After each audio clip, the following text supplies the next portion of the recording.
Somewhere north of the Nihonbashi Bridge, in the dark before the light, a bell is being struck, and the sound of it is going out across what is very probably the largest city on Earth.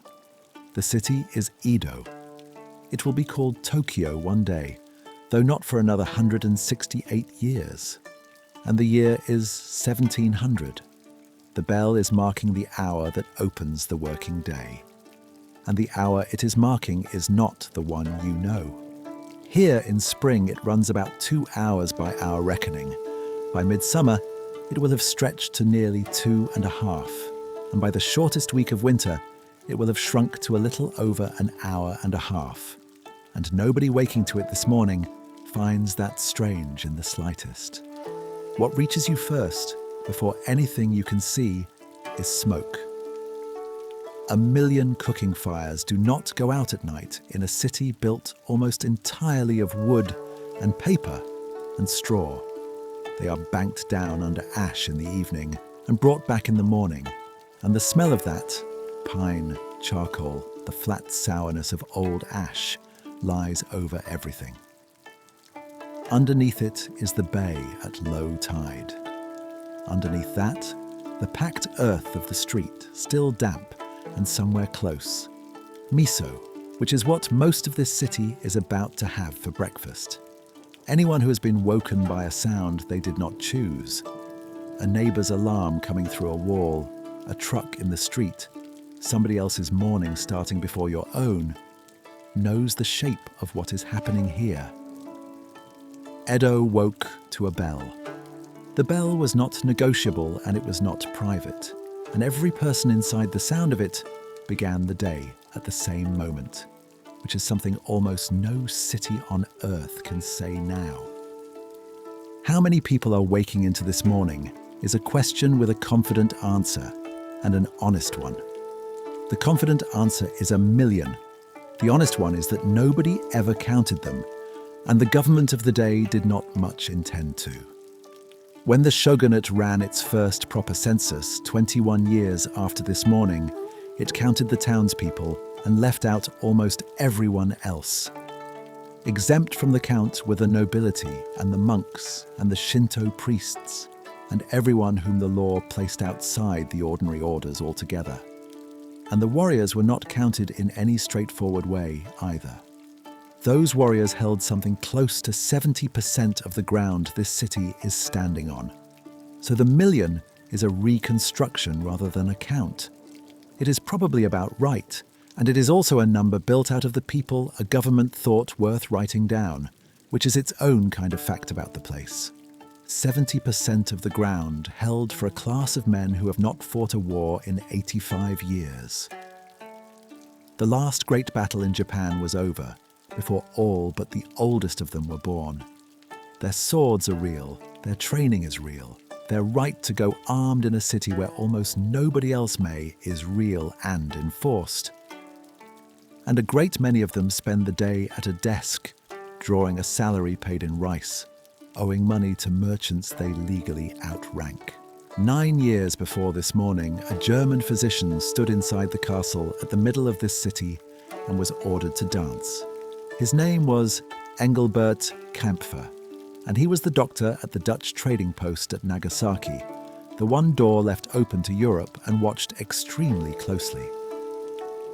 Once a year, the Dutch were permitted to travel north and present themselves at court, and Kampfer made the journey twice, in 1691 and again in 1692. There was a long wait in an antechamber, then the audience itself. Silence, face to the floor, the shogun behind a screen. A courtier took hold of Kampfer's coat and tugged, and the delegation backed out of the room on their hands and knees, which was, it turns out, the correct procedure. He described it afterwards with a doctor's precision. In a second hall came the rest of it. They were asked to sing, to walk about, to dance, and to show how Europeans conducted themselves, while questions arrived from behind the screen about nothing very much at all. The book he made out of all this was published in 1727, 11 years after he died, with his own drawing of the room in it. That is the kind of thing this city left behind. A physician's notes on the correct way to leave a room backwards. And behind it, the ledgers, the court records, and the temple registers with every household's name written into them. The record of Edo is enormous, and stranger than most of what has been built on top of it. None of this can reach you. The bell has been recast and rehung and stands somewhere else now. That alley was widened and burned and widened again, and the ground it sat on is somewhere under a road. Every person about to wake into this morning, the ones sliding their shutters back, the ones already out walking, the ones for whom today is going to go badly, has been gone for 300 years, and the hard century waiting for them has already happened and is over. A world that took the length of its hours from the sky rather than from a number was not a confused world, and it was not a simpler one either. It was a world of people doing what we do, getting up in the dark, working out what could wait until later, listening for the thing that said the day had begun, ready or not. They are out of reach of all of it now, and so, tonight, are we. Before we go in, one small thing, and then we will not interrupt again. If you find yourself drawn to this, to the slow reading of records, to hours that were lived a long way from here, consider subscribing, and we will keep opening them together. And if you would like to, tell us in the comments where you are listening from tonight, your city and your time zone. The hour we are about to walk into was never the same length twice, and it is a good thing to know what hour it has found you in. Now let us begin in the dark, in a room off a narrow alley with the bell still going. The bell is still going. Off the main street in Kanda, north of the castle, where the frontages are and the shutters are already up, there is a gap between two buildings, and if you turn into it, the first thing that happens is that your shoulders come in. The gap is an alley, wide enough for two people to pass if one of them turns. At its mouth is a wooden gate, locked last night and unlocked a few minutes ago. Past the gate, the ground is packed earth, and the structures on either side are single-story timber, unpainted, with paper set into the window frames. Though building is the wrong word for what they are, since each side of the alley is one continuous thing, partitioned into rooms. The first door to move is not really a door, but a sliding panel, and it goes back with a sound the whole row knows. And a woman comes out onto the packed earth with a bucket and stands a moment in the cold before walking down to the well. Behind her, in the room she has left, the bedding is still down, and there is one other person in it. 2 doors along, a man is already dressed and out because his work starts before the light does, and he has not eaten. Further down the row, nothing yet. An alley wakes the way a row of anything wakes, unevenly, and in an order that does not change much from one day to the next. The standard room in a row like this measured 9 feet by 12. That is about 140 square feet all told, which is to say you could cross it in 2 long steps and be at the wall. Nothing about that was exceptional. It was the ordinary unit, the thing a builder built when he was building rooms, repeated down this alley and repeated in every commoner district in the city. Of that 140 feet, a fair part was not floor anybody sat on. The entry was packed earth, continuous with the alley, and that was where the shoes came off and the cooking was done. Beyond it, the floor lifted a step and was matted, and the matted part, the part that was properly the room, came to about 4.5 mats, a mat being roughly the space of one person lying down. Standing in the entry, you can see the whole of it without turning your head. This is worth stopping on, because a measurement is an easy thing to let pass. 9 by 12 was where the carpenters lived, and the fishmongers, and the men who carried things for money, and the women who took in sewing, and their children if they had any. A city of 1 million people, and the standard unit of private life inside it measured 9 feet by 12. What could be kept in a room like this was decided by the room. There was no attic, no cellar, and no cupboard worth the name, and anything that could not be rolled, folded, hung, or stacked flat against a wall was, in practice, not owned. Bedding came out at night and went away in the morning because there was nowhere else for it to be. The same floor was where you ate and where you worked if the work could be done sitting down, and where you slept, and then it was where you ate again. One room enforces a discipline that has not changed. It can be one thing at a time, and the price of the next thing is putting away the last. 4 things in the alley were shared by everyone living in it: a well, a place for the rubbish, a privy at the far end, and a small shrine, because there was always a small shrine. The well was where the row met itself. Water had to be carried, and carrying it meant waiting. And if you were standing there at this hour, you would know, without asking anyone, which of your neighbours had been up in the night. The gate did more work than it looks capable of. At dusk it went across, and the row became a closed thing until morning, which was a form of safety and also a form of containment. And in a city built of wood and paper, it was above all a way of knowing who was inside and who was not. The key lived with the landlord, or with somebody he trusted. Whatever a person's business was after dark, it happened either within the row or beyond it, and that was decided before the gate went across, not after. The alley had a landlord, and since roughly 4 of these rooms in 5 were rented rather than owned, most people had one. He was not usually a rich man himself. He collected the rent, and he held that key, which meant that in a small daily way, he decided when the alley started and when it stopped. When a dispute broke out between 2 of his tenants, it came to him before it went anywhere else. And when the ward above him needed to know who was living where, it asked him, because the paperwork proving a household existed moved upward from this level, alley to ward, ward to shogunate. And there was no version of ordinary life that stood outside it. Which rooms people got depended on money, as it does.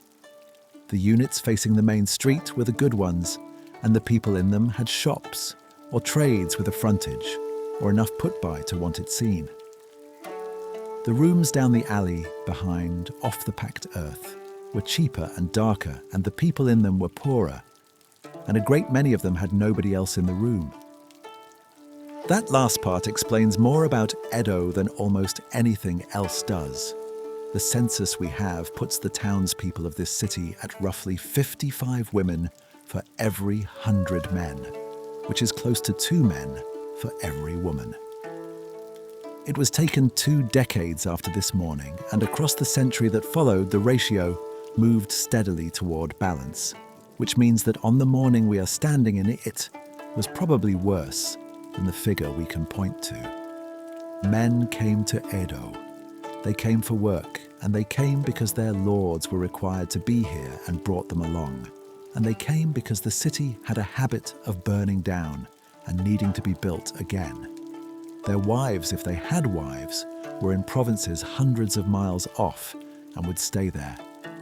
Somebody had already put it in a sentence. A city of bachelors, he called it, not unlike the monasteries of Mount Koya.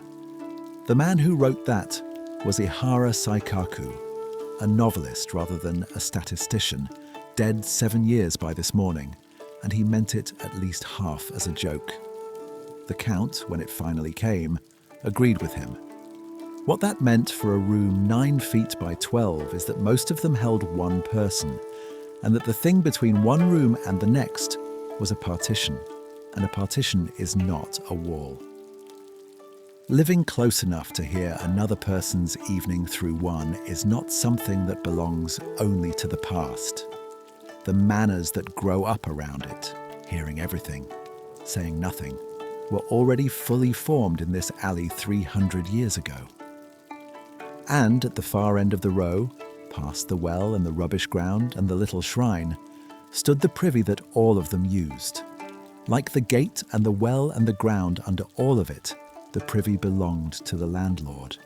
In the half-dark, with the bell finished, a man came down the alley with 2 buckets swinging from a pole across his shoulders, went to the end of it, and nobody in the row looked up. The women queuing at that well were not drawing groundwater.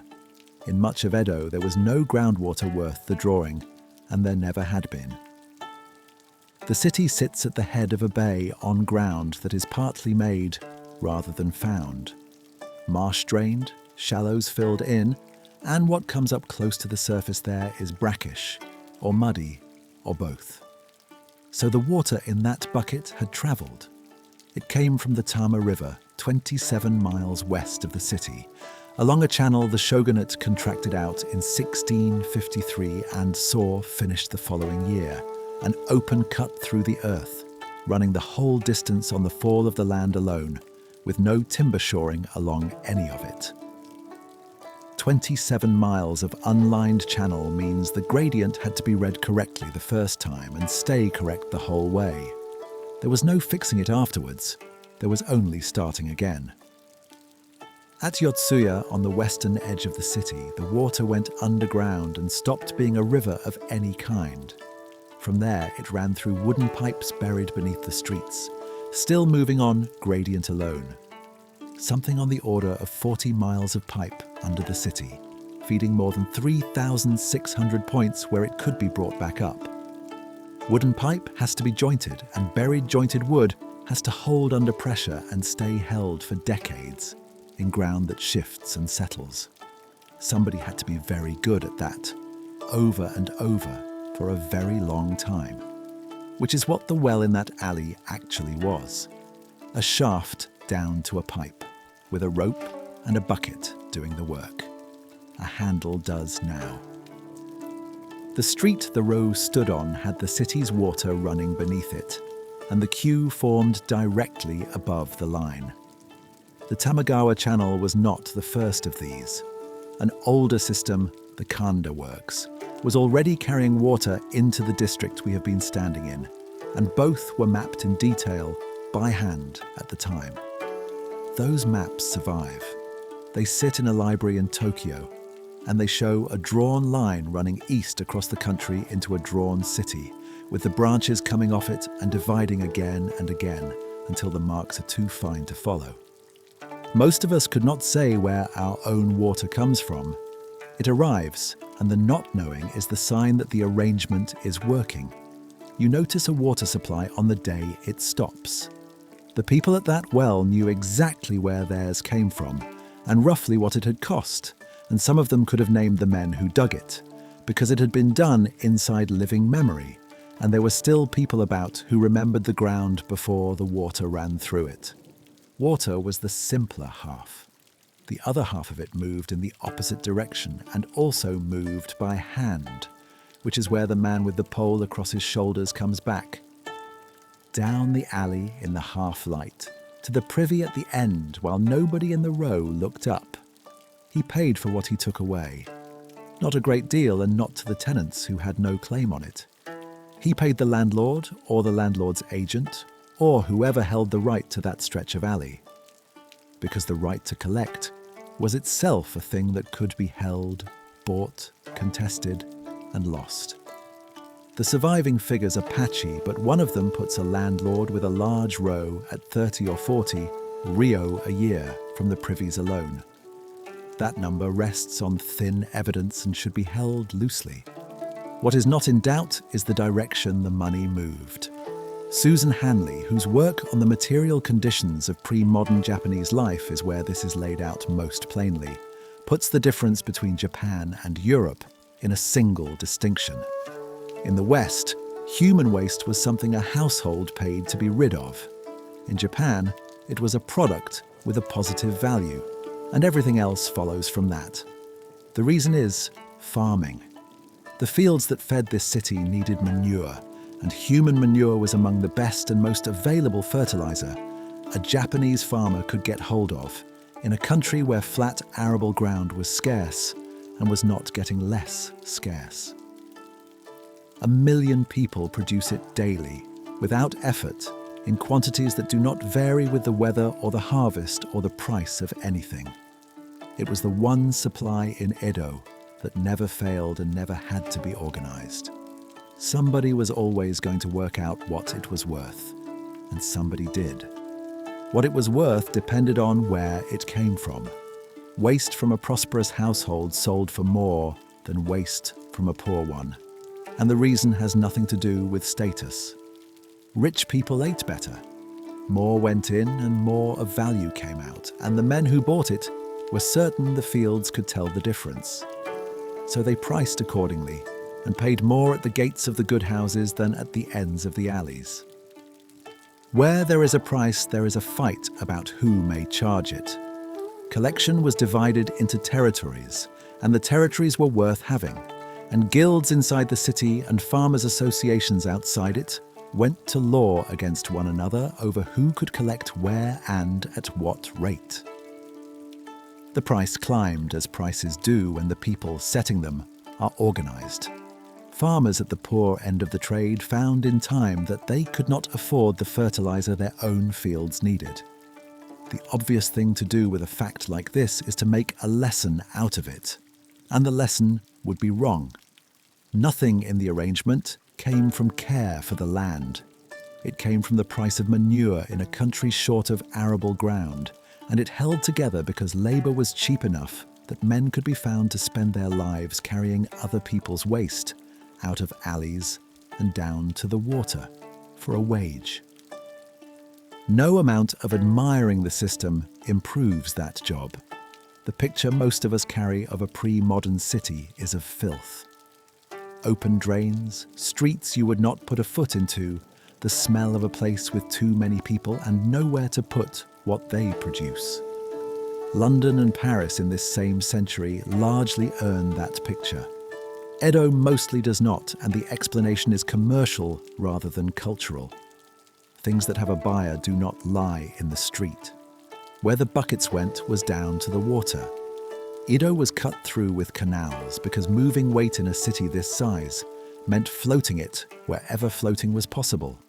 And at the ends of the day there were boats going out with the tide, low in the water, heading for the fields that would send back rice in the other direction. The whole circuit took a season and ran continuously, and nobody thought about it, in the way that nobody thinks about a thing that has always worked. The modern arrangement runs the other way. What we produce goes into a pipe and stops being ours the moment it leaves the building, and somewhere a bill arrives that you do not read closely, and the entire purpose of the money is to make the question go away. In Edo, the money moved toward the household rather than away from it, and the question could not go away, because a man came for it in the morning, and you saw him. The Tamagawa Channel was finished in 1654. 3 years later, almost everything it had been dug to serve, the alleys, the rows, the shared wells, the privies at the ends of them, was gone, and the water went on running underneath a city that was no longer there. What that fire left standing at the middle of the city was a platform of fitted stone, enormous, stepped, built to carry the keep, which is the tower that is the whole point of a Japanese castle, and the thing that can be seen from anywhere, and is meant to be. In 1700, it is carrying nothing. The keep burned in the winter of 1657. It has not been rebuilt in the 43 years since, and nobody in the city is waiting for it to be. Why is a question without one clean answer in the record. Money is part of it, since a city had to be put back together first, and a tower is expensive. The simpler part is that a keep is a fighting structure built to be held against an army, and there had been no army to hold it against for a generation before the fire, and there would be none for 2 centuries after. The fire that took it took most of Edo with it. It ran through the city at the dry end of winter, through streets of timber and paper packed as tightly as the alley we have been standing in. It took the warehouses and the temples and the bridges, the mansions of the great houses, the castle and the rows. The figure usually given is 100,000 dead. That is an estimate, and it could not be anything else. The households that would have been counted were the households that burned, and so were the ward papers they were counted in, and so, in a good many cases, were the men whose job it was to keep them. A number like that reaches us by reconstruction, worked out afterwards from what was left. And the honest thing to say is that it is the right size and not a count. Edo was rebuilt. It was rebuilt quickly, out of the same materials, in the same way, at the same density, because there was no other way available and because a great many people needed somewhere to be by the following winter. And everybody involved understood that they were building something that would burn again. Which changes the question. In a city that is going to burn, the useful skill is interruption. And the way Edo interrupted a fire would look to a modern eye like the wrong emergency altogether. The crews came with hooks, long poles with iron heads, ropes, ladders, and men who understood exactly how a house came apart. And what they did on arriving was locate the line of buildings standing in the fire's path, a street or two ahead of it, and pull those buildings down. Those buildings were not burning. Pulling them down was how you made certain they never would, and how you opened a gap the fire could not get across. Water was almost never used against a fire of any size. The city had 40 miles of pipe beneath it, and more than 3,000 places to draw from, and none of that was any use against timber that had been drying since autumn, because water arrives in a bucket and fire does not. Who came depended on where you lived. A standing brigade had been organized in 1658, the year after the fire, out of the shogun's own direct retainers, and the great lords kept brigades of their own. Between them they covered the castle, the government's buildings, and the walled compounds of the warrior class, which was the 70% of the ground that mattered most to the men who had ordered the brigades into existence. The alleys had nobody. The townsmen's fire companies, the ones that became the most recognizable thing about this city, the standards held up on the rooftops, the prints, the whole heroic picture, were still 18 years from being organized and would be organized by a town magistrate not yet in the post. On the morning we are standing in, if the warning comes and your row lies in the line, the men who arrive are not coming to save it. They are coming to take it down before it can pass the fire along. A fire on a winter night in Edo begins, for most people, as a voice.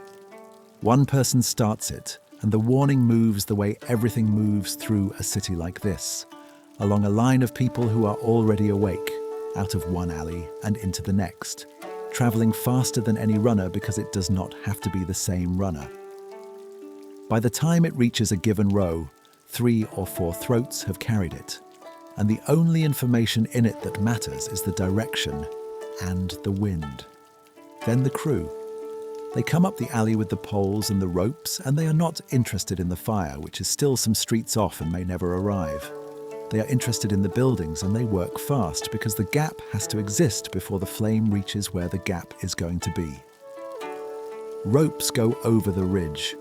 The roof comes off first, since the roof is what carries fire from one house to the next, and then the frame is hauled sideways until it folds, and a family's entire address becomes a heap of timber lying in the road, and the men move along to the one beside it. There is no version of this in which the people standing in the road are pleased about it. The surviving record of these operations is largely administrative, and administrative records do not preserve what anybody said while it was happening. What they do preserve is that it worked often enough to remain the standing method for as long as the city was called Edo, and that the alternative was all of it. Most people have made the list at some point, briefly, usually late. The papers, the photographs, the one thing you could not replace. In Edo, the list was not a thought experiment, and it was not made late. It was the arrangement of the room. Something we have already seen has a second reason underneath it. A room 9 feet by 12 has no space for possessions, which is true and is the smaller half of the explanation. The other half is that possessions are a liability in a city that catches. What a household owned had been sifted over generations by whether it could be picked up and moved. Flat things, rolled things, things with handles, things worth their weight in the hand of somebody running. Getting out was a skill, and it was widely held, and it carried no shame. A household that could hear the warning, take what mattered, and be moving before the crew reached the mouth of the alley was a household doing it correctly. Which meant that a great many people in this city were, at almost any hour, carrying close to everything they owned, and would have been puzzled to hear that there was anything remarkable in it. The platform is still there. The tower never came back, and the block of stone sits now at the middle of a garden in the middle of Tokyo, and it takes about a minute to walk up the steps and stand on top of it, where the keep was supposed to be and never was again. There is nothing to see up there. There was nothing to see in 1700 either, and the people going past below it that morning had long since stopped looking up, being occupied with the ordinary business of a city in which a great deal of what anybody owned was already out on the street, moving on somebody's back. A man carrying 2 loaded tubs on a shoulder pole does not walk the way an unloaded man walks. The pole bends under the weight, and the load rides the bend, and if he has the rhythm right, the tubs lift very slightly at the top of every stride, which over the length of a mile is the difference between a hard morning and an impossible one. It makes a sound. The wood creaks, the tubs knock against each other, the water in them slides from one end of its travel to the other, and once your ear has learned the pattern, you can tell from inside a shut room what is coming up the alley, and roughly how far off it still is. The word for these men means near enough, the ones who shake their goods, and the shaking is not decorative. It is what a swinging load does, and it is also how a man gets himself noticed. The tubs belong to the fish trade, which is the load everybody remembers, because 2 tubs of water and fish is about the heaviest and most awkward thing anybody moved by hand in this city. Behind him, along the same stretch at other hours, comes everything else you cannot go and fetch for yourself. Because going and fetching costs a morning, and a morning is what a man has to sell. Having food arrive instead of making it is supposed to be a modern condition, the mark of a particular kind of life, lived in a small rented space by somebody with no equipment and no time. In Edo in 1700, it was how a very large part of the city ate, for reasons that explain most of what this street looks like. The Edo that turns up in most people's heads is a stall at night. A lantern on a pole, a low counter, a man behind it with something in a pan, steam going up into the dark, and a row of the same thing down a street at dusk. That Edo is real. It is also about 70 years from here. Stalls that stand still, with a fixed pitch, a counter, and a customer who stops walking in order to use them, begin appearing in Edo in the 1770s and become the ordinary thing in the 1780s. The 4 foods that belong to that picture, the noodles and the eel and the fried things and the sushi, belong to that city rather than to this one. And the sushi most people mean when they say the word belongs to a century that has not started yet. So on this morning, nothing about the food in Edo stands anywhere. It walks. The entire apparatus for feeding 1 million people is out on its feet before the light, and stays out until the light goes, and it comes to the door. That comes back to the thing we have already counted. A city running at close to 2 men for every woman is a city containing an enormous number of households that are not households at all.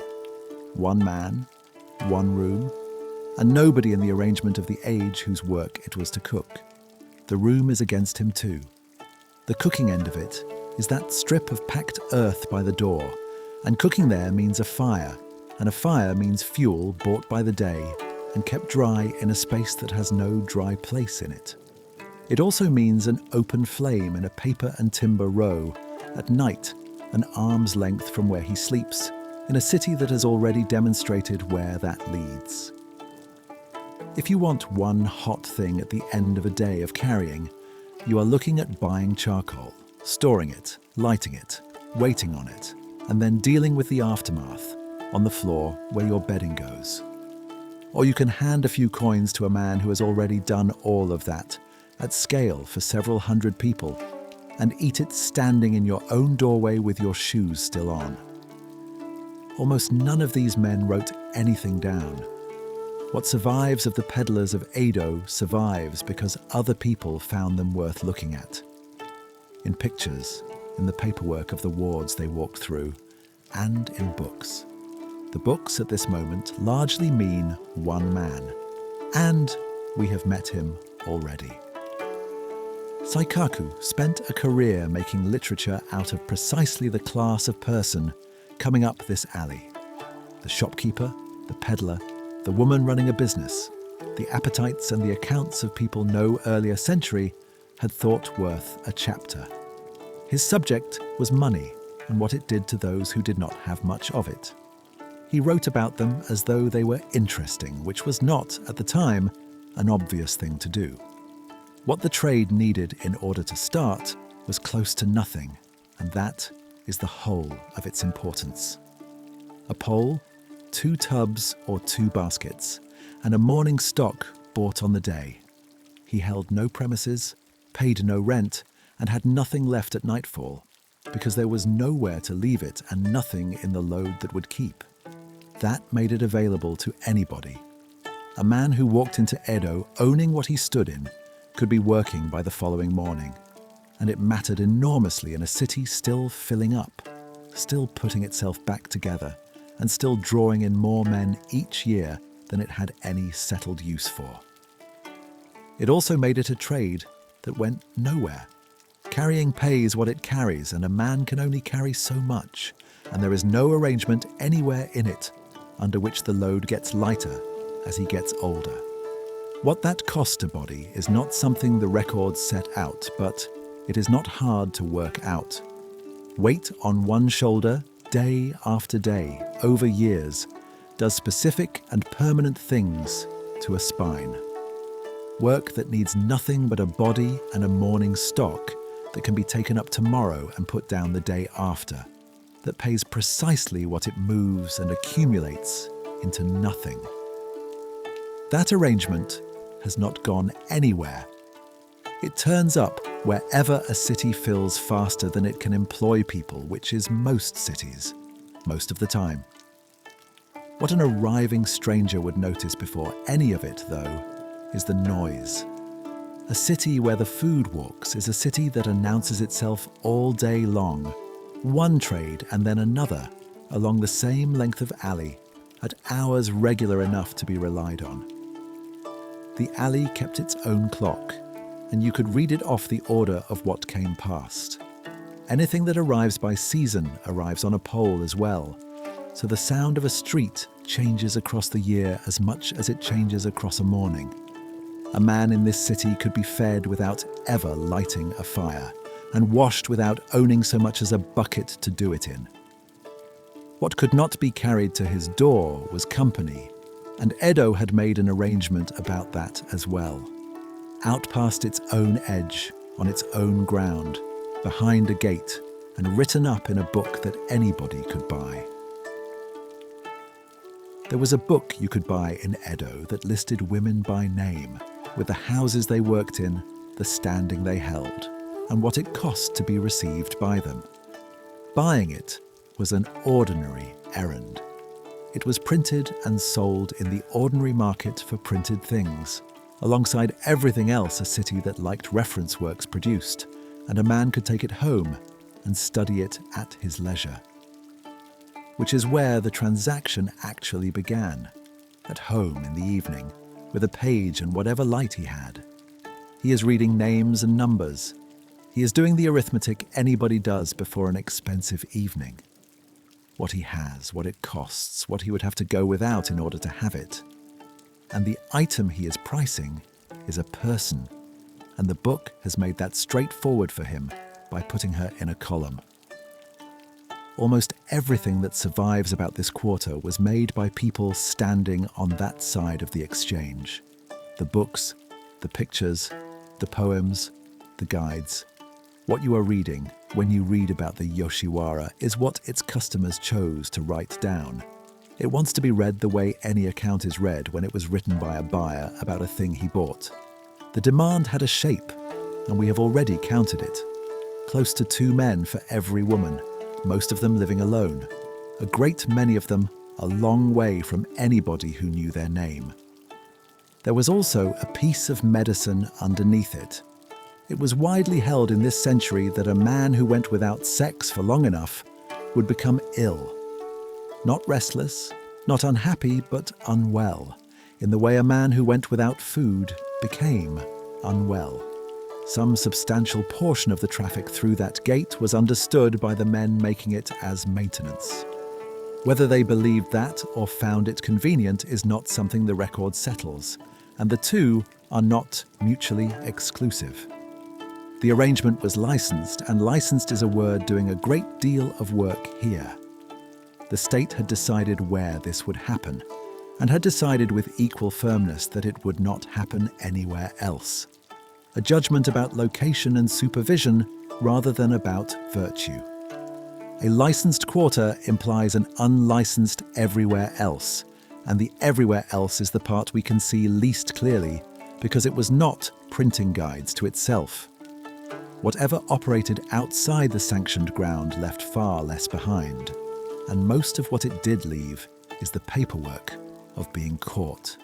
Even the shape of the thing we are describing is bent by the fact that one part of it advertised. Inside, everything was ranked. The houses stood in an order against one another, and the women stood in an order within the houses, and at the upper end of it a man did not simply arrive and go in. He waited. There were men whose entire profession consisted of entertaining him while he did. Playing music, telling stories, keeping a room amused on somebody else's schedule. Those entertainers were men, and this is where the picture most people carry of this world comes apart. The woman everybody imagines, the white face and the elaborate hair. The one whose trade is the arts, who performs and pours and converses, and is not herself the thing being bought, does not exist yet.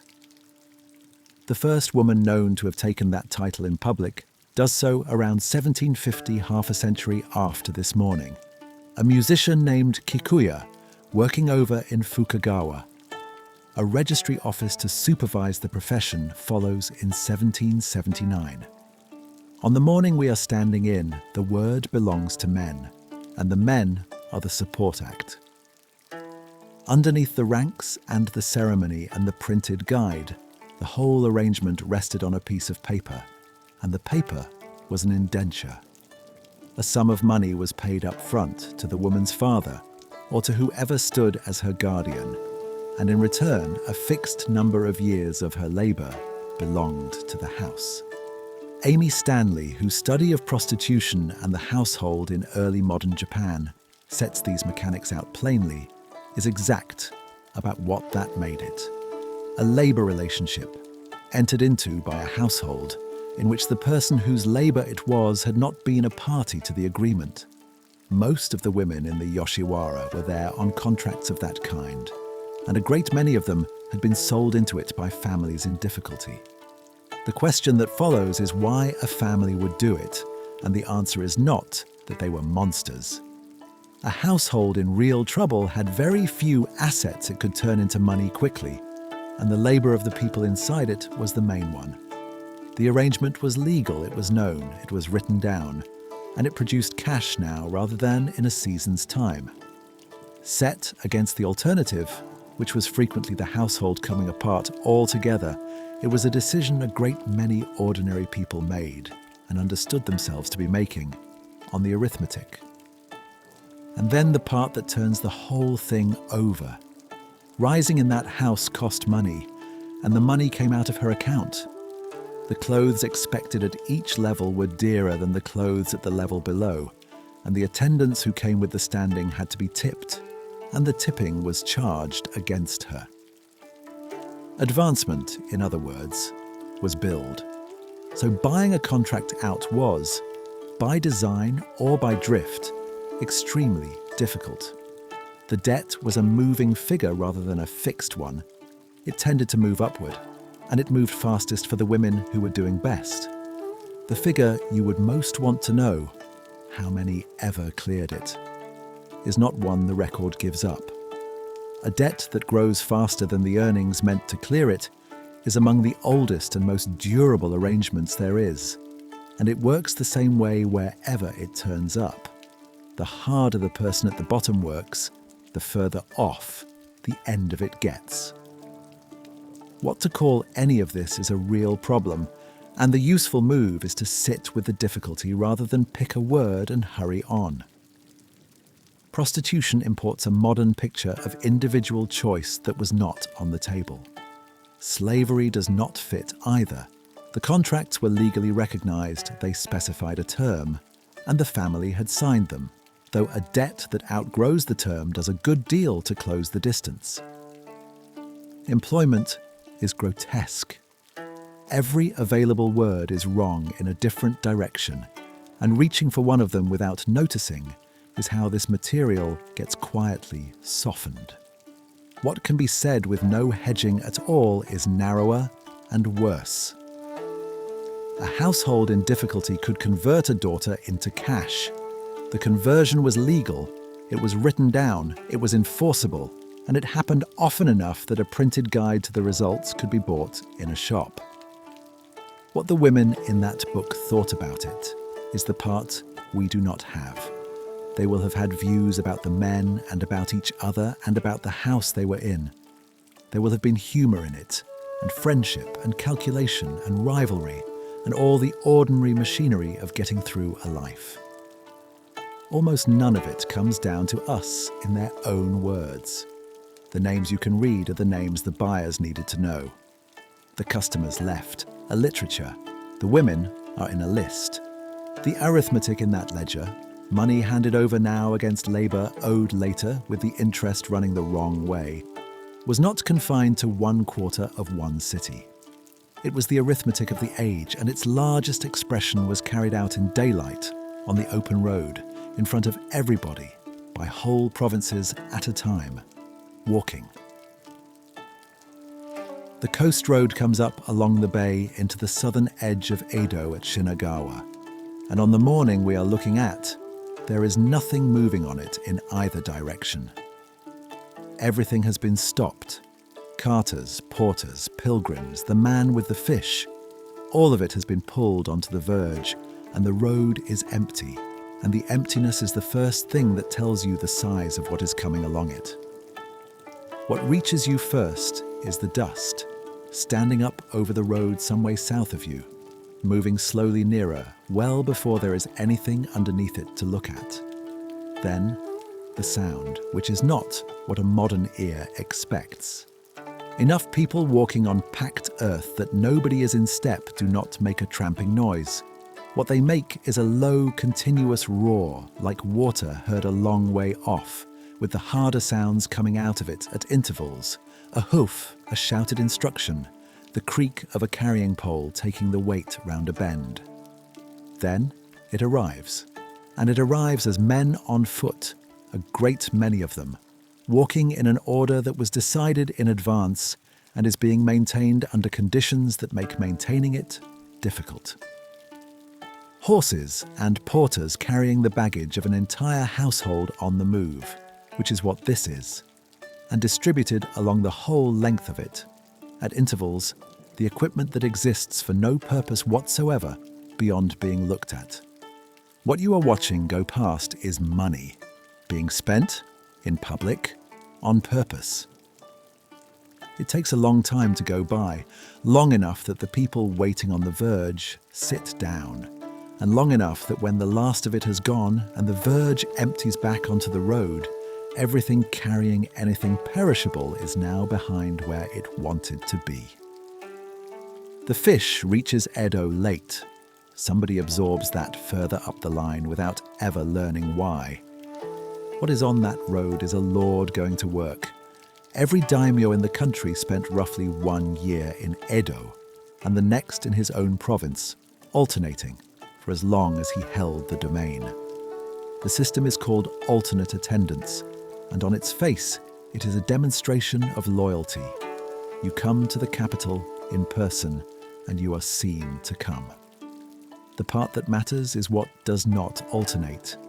A lord's wife and his heir lived in Edo permanently and did not go home with him.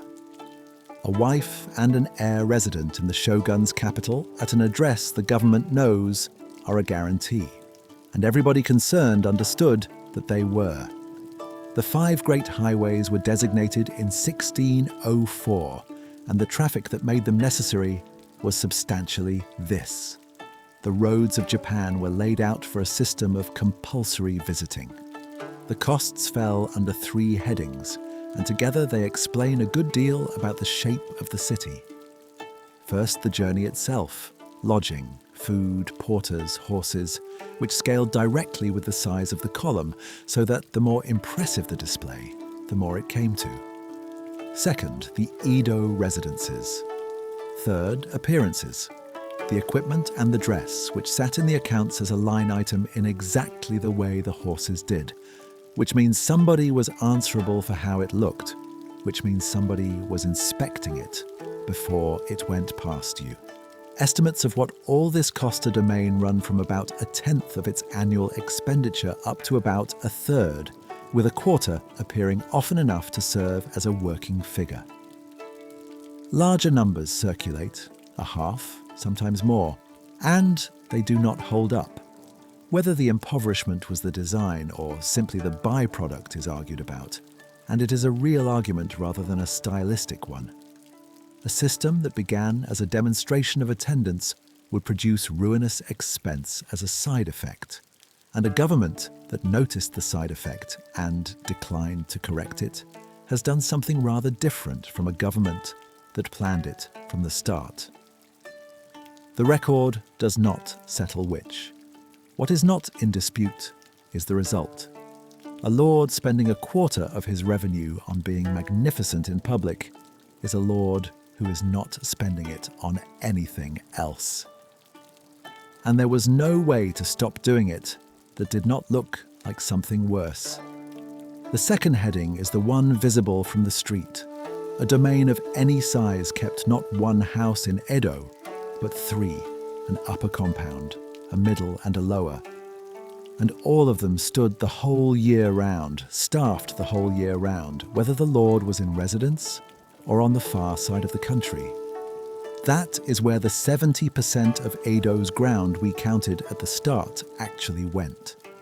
An enormous walled acreage of warrior residence, half of it belonging at any given moment to households, whose head was somewhere else entirely. All of it heated and guarded and repaired and provisioned without a break, out of the revenue of a rice crop growing 400 miles away.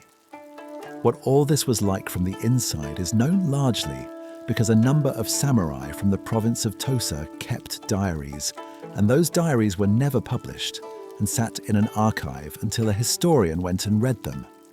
The historian is Constantine Vaporis, and he describes the whole arrangement as one of the most unusual examples of enforced elite mobility in world history. The word carrying the weight there is enforced. Nobody in that column chose to be in it, and that includes the Lord. The men walking behind him were his retainers, and they had been selected to go, and going meant leaving. Wives stayed behind, and so did children. The tour ran about a year, and Vaporis's phrase for what it produced at the far end of the road is enforced bachelorhood, which is a large part of where the men we have been counting in this city came from.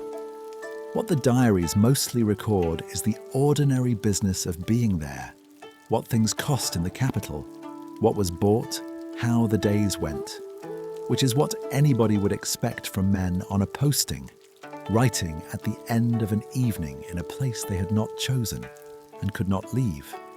It also produced something nobody designed. Every year, men from every province in the country converged on one city, lived there among men from every other province, learned what was being made and thought and eaten and worn there, and then walked home and took it with them. A country that had no intention of becoming culturally uniform became a good deal more so annually by accident, as a side effect of a security measure. Being sent somewhere for a year because the work requires it, leaving a household behind, living among colleagues in accommodation the employer provides, sending money and news back down a very long road. None of that has gone out of the world. What has gone out of the world is the part where declining was not among the options. These men could not refuse the posting, could not shorten it, could not bring anybody with them, and could not, at the end of it, decide to stay. The resemblance holds right up to that line and stops dead at it.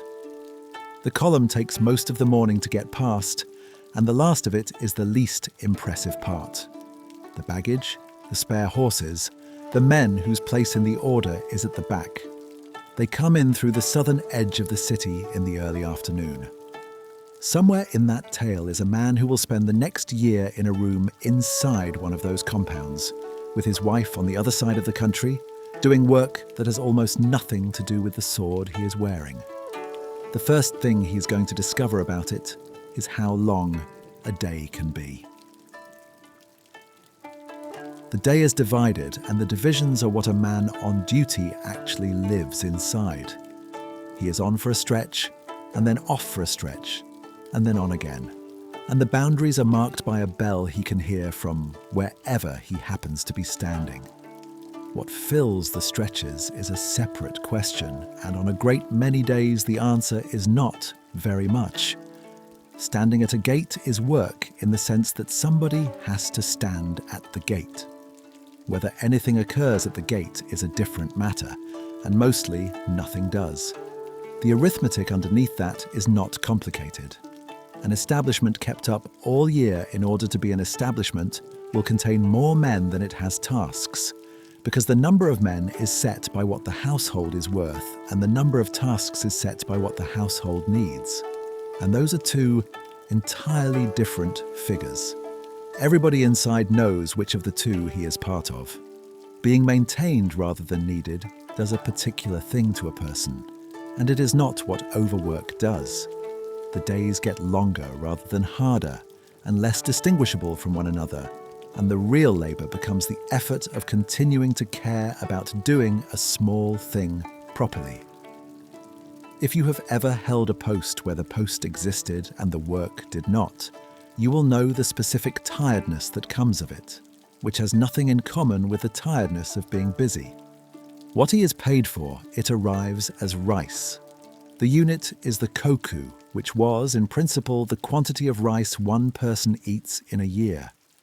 A samurai described as 1,000 koku man held 1,000 koku of entitlement rather than 1,000 koku of grain. The figure named what he could draw against his domain, not what was sitting in anybody's storehouse. That system works beautifully in an economy where rice is the thing people want. Edo is not that economy. Edo is a city where a man cannot cook in his own room, buys his supper off a peddler, rents his lodging by the month, and pays for every part of it in coin. And coin is precisely what his income is not. So a trade grew up in the gap, and it grew up in this decade. The brokers of Kuramai, whose district name means near enough, in front of the storehouses, which is where they were, become a recognizable business during the Genroku years and expand steadily across the century that follows. Their function was official at one end and commercial at the other. They gathered in the rice paid as tax, sold it on to wholesalers, and turned it into money. Having done that, and knowing exactly what any given man's stipend was worth, and precisely when it would arrive, they were extraordinarily well placed to advance him a portion of it early. And that is where the arrangement turns over. A samurai's income was rice he could not eat, in quantities he did not control, arriving on a schedule he did not set, converted into money by a merchant at a rate the merchant understood better than he did. When the money ran out before the year did, and it did, the man he went to borrow from was the same merchant. He outranked him. The formal order of this society put the warrior at the top and the merchant at the bottom, and everybody agreed about that, and it made no practical difference whatsoever to the question of who owed whom. If your pay arrived as a quantity of something you then had to sell, you would find out very quickly that the person who buys it is the person who decides what you earn.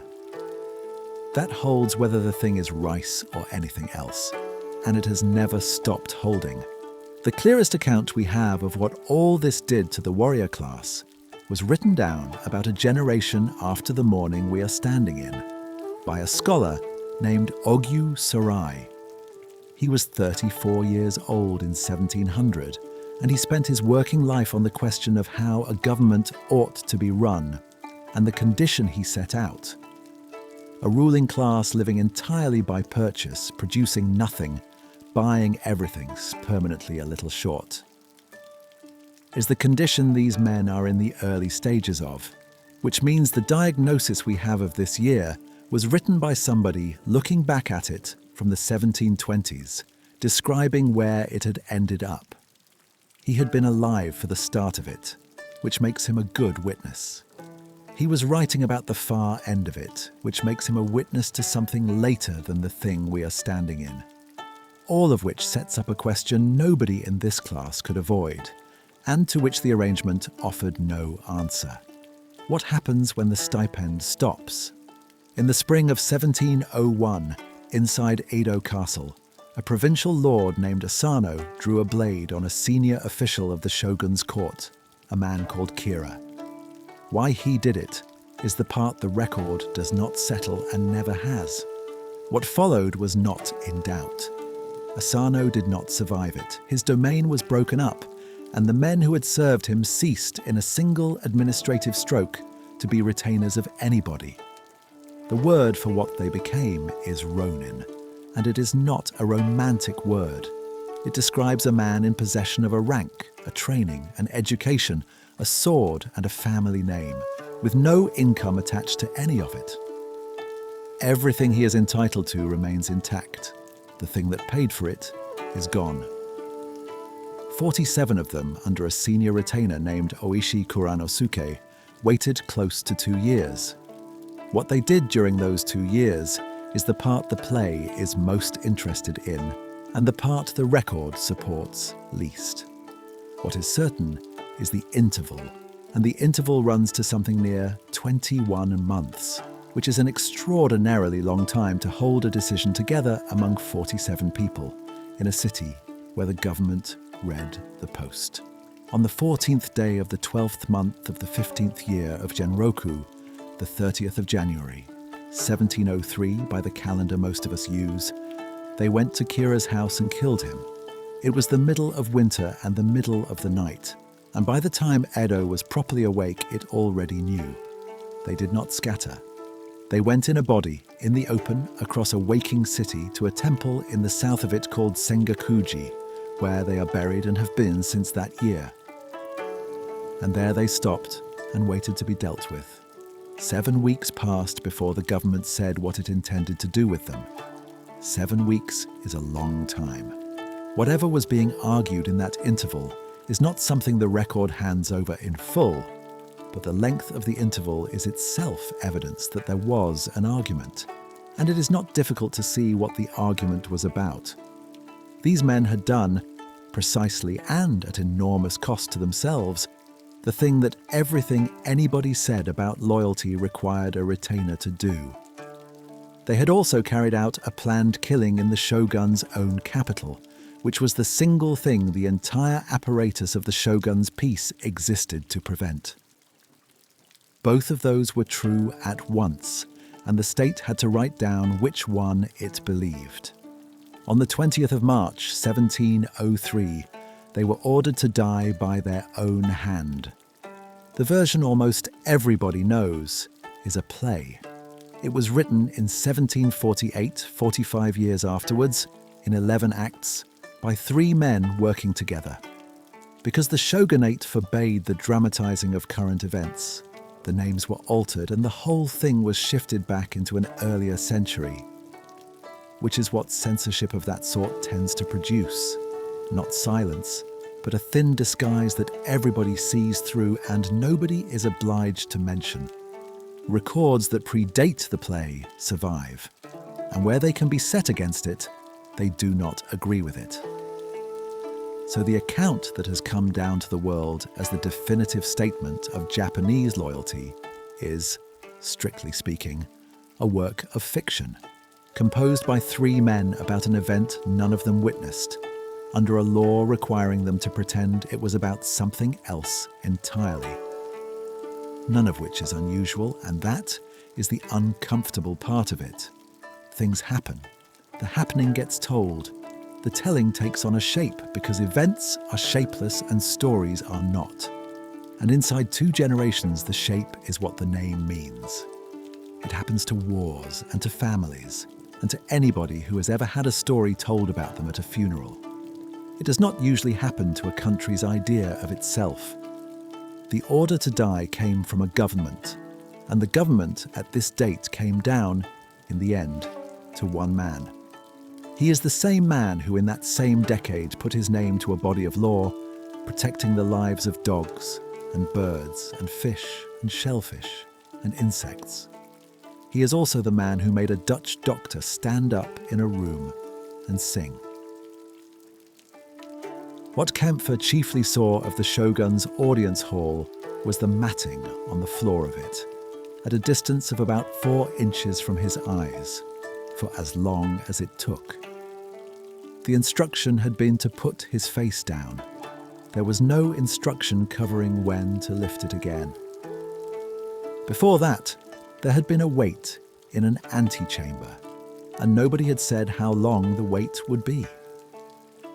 If you were sitting in that room with the Dutch delegation, the single piece of information you would most want is the one nobody was going to hand over.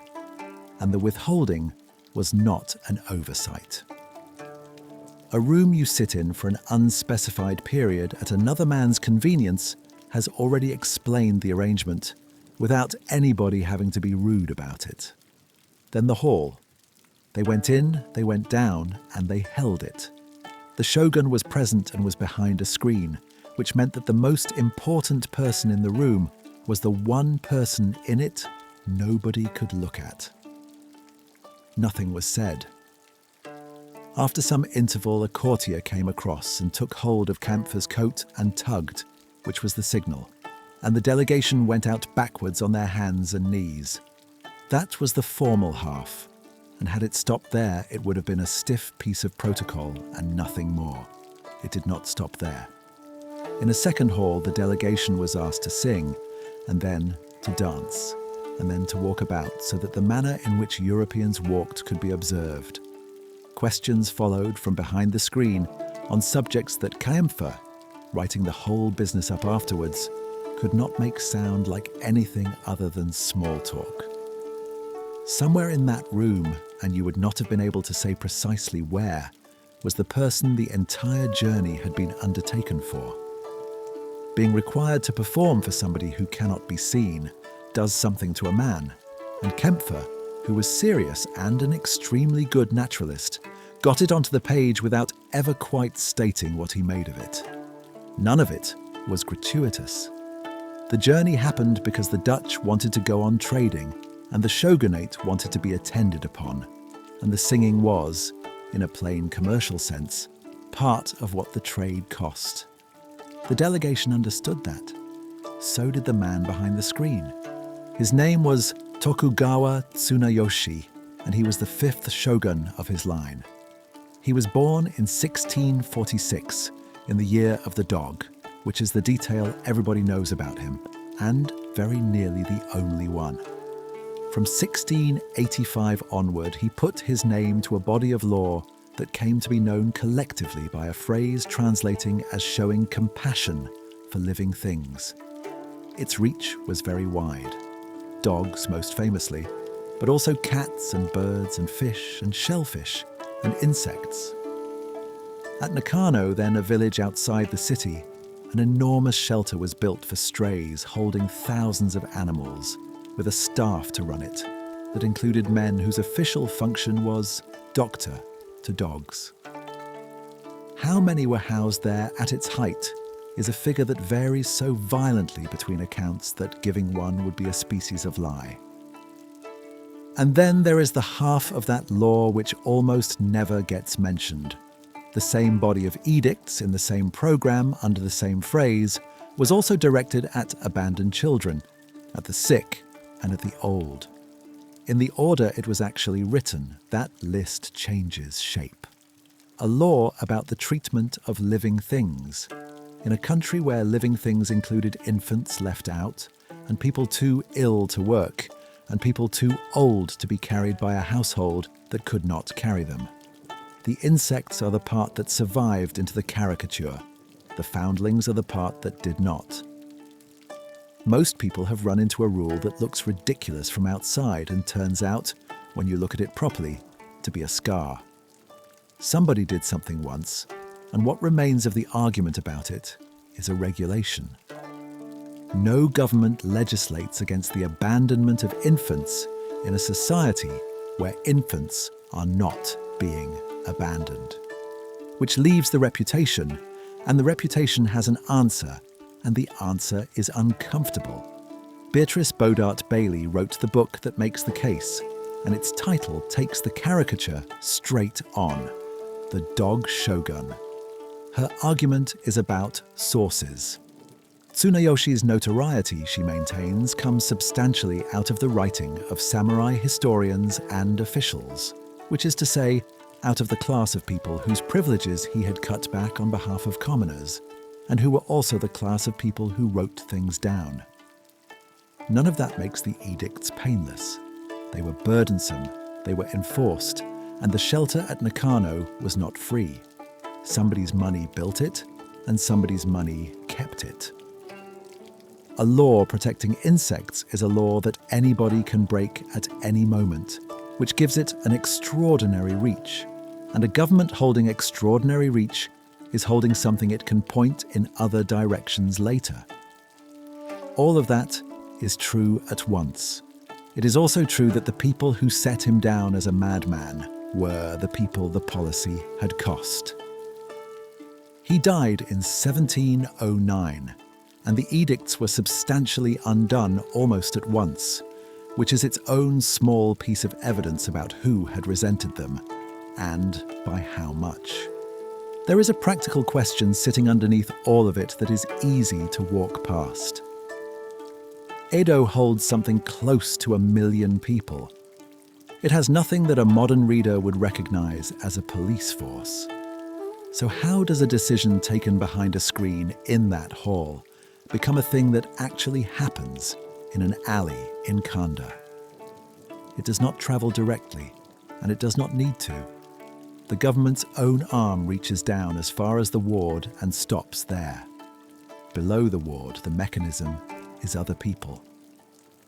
The landlord who holds the gate key and files the paperwork, and past him the neighbours, who are the only party present at the moment a law is being broken or is not. The person most likely to report you is the person you share a well with. A rule that anybody can break at any moment, enforced by whoever happens to be standing nearest, does a great deal more work than protecting dogs. It makes an enormous number of people quietly answerable for one another's conduct, all day, at no cost to the state at all. But a law that reached every alley in the city was not, for that reason, a law that landed the same way in every alley. What happened to a person who broke it depended on what that person was. And what a person was in this country at this date was a question with an official answer, written down, inherited, carried from a father to a son, And in the case of one very large body of people, it also had an address out on the northern edge of the city at Asakusa. The road out to Asakusa on the northern edge of the built city is busy in the ordinary way. People going to the temple, people going past it, carts, the usual traffic of a place that has somewhere worth arriving at. Along that road, there is a walled compound. It has a gate and a wall, and behind them, the working premises of an establishment that administers something. Nothing on the outside of it tells you what. You would go by without a second look, which is the first thing to know about it. The man inside administers by inheritance, and the name he goes by belongs to the office rather than to him. He is Danzeman. What the office administers is the outcast order of Edo, which was the largest such order in the country. The people held within it were subject to a stigma that was formal, hereditary, and not escapable by any ordinary means. And the order itself was a functioning administrative structure, with a head, a hierarchy, and jurisdiction over its own.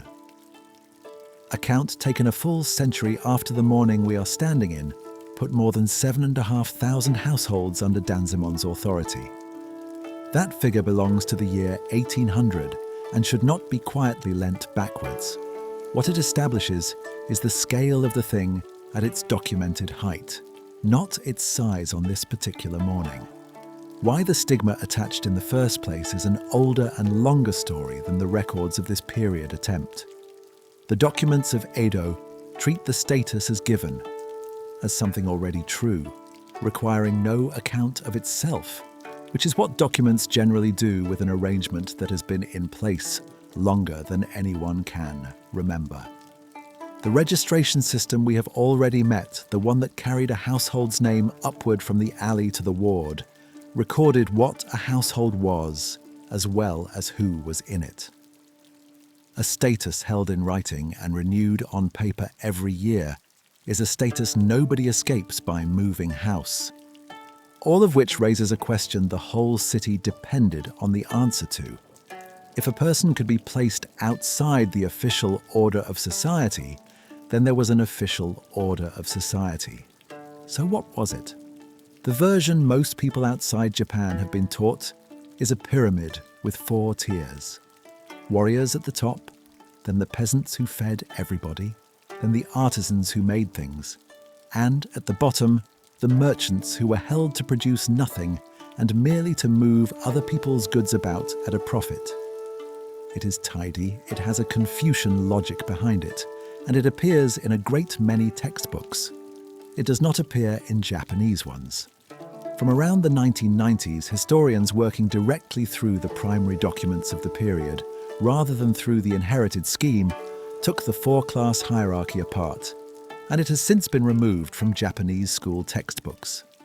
The pyramid still taught in the rest of the world has been retired in the country it purports to describe. What replaced it is harder to draw, which is part of why it has travelled less well. The organising principle was status, and status in this period means occupation, duty, and privilege bundled together and attached to a household rather than to a person.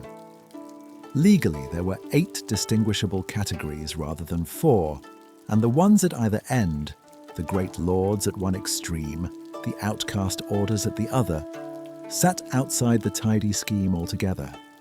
That triad of occupation, duty, and privilege is worth holding on to, because it explains why the whole thing was negotiable. A status group had work it was permitted or obliged to do, duties it owed upward, and rights it held that others did not. All 3 could be argued about. A group could petition to have a duty lightened, a privilege confirmed, a monopoly over some trade recognised. And a government with no capacity whatever to administer 1 million people one at a time much preferred to deal with organised groups rather than with individuals. Which is why the arrangement generated so much paper, and why the paper is still there. David Howell, whose work is among the clearest on this in English, makes the point that status was the primary thing a person was, and also that it was a fuzzy concept, and that the hierarchies were not consistently observed. Both halves of that are carrying weight. Status decided a very great deal. It also bent constantly in practice in ways no diagram can show. The merchants are the plainest demonstration. They occupy the bottom tier of the scheme on the grounds of producing nothing. And the man on the top tier is the one we have just watched borrowing from them at interest, against a rice crop nobody has harvested yet. The scheme was a statement about who ought to hold power rather than a report on who did, and everybody alive at the time understood the difference perfectly well. Being sorted into a category that describes you approximately is an ordinary modern irritation. You tick the nearest box and get on with the day. Edo's boxes were not on a form. They were in a register, they were inherited, and there was no line at the bottom for anything else. Which brings the compound at Asakusa back into it, holding the strangest detail in the whole arrangement. Danzeman's authority over the order was not simply handed down to him. He had to argue for it.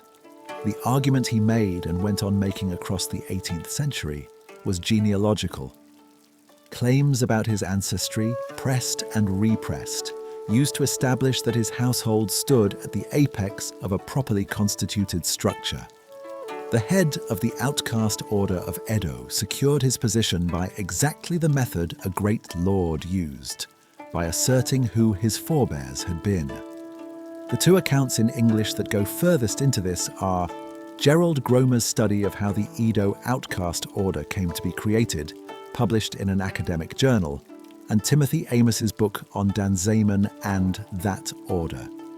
Both are, in a real sense, studies of paperwork, of how a category gets built, contested, and written down often enough to start looking natural. And the timing is close. The consolidation of that order, the point at which the two main categories inside it, whose period names are Ito and Hinin, and which carry weight no English word reproduces, become firmly bound together in the way the city thought about them, belongs to the opening of the 18th century. It is happening now, on the morning we are standing in. What looks from a distance like an ancient and settled arrangement was, in 1700, still being assembled. None of it was abstract because the law met a person as a category before it ever met them as a person. We have already seen one sentence handed down in this decade. 47 men ordered to die by their own hand. There is a status built into that sentence. It assumes a man who owns a blade and has been taught what to do with one, and it assumes a government that considers the manner of his dying to be a matter of public consequence. It is not a sentence that could have been handed to a peddler, because on a peddler, it would not have meant anything. Most institutions have a chart on the wall and a different arrangement that actually decides things, and the useful question is never which of the two is the real one, because both of them are. The chart is real in what it permits people to say out loud. The other is real in what happens. Tokugawa Japan had both, and for 3 centuries the world outside has been reading the chart.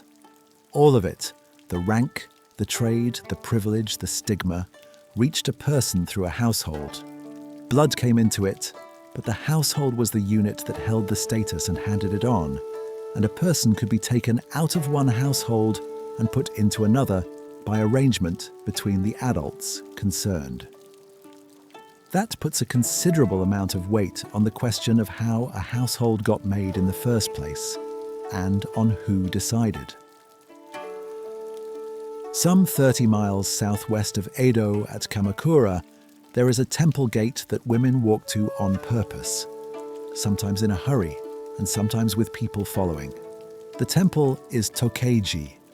It was founded in 1285 by a woman the records identify as the widow of a regent called Hojo Tokimune, after he died young, and by the morning we are standing in it, had been there 415 years.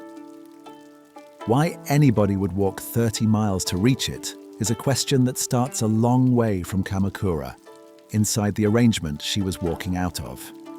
The unit this society dealt in was the household. The register that recorded who was alive and where recorded households. A person appeared in it as a member of one.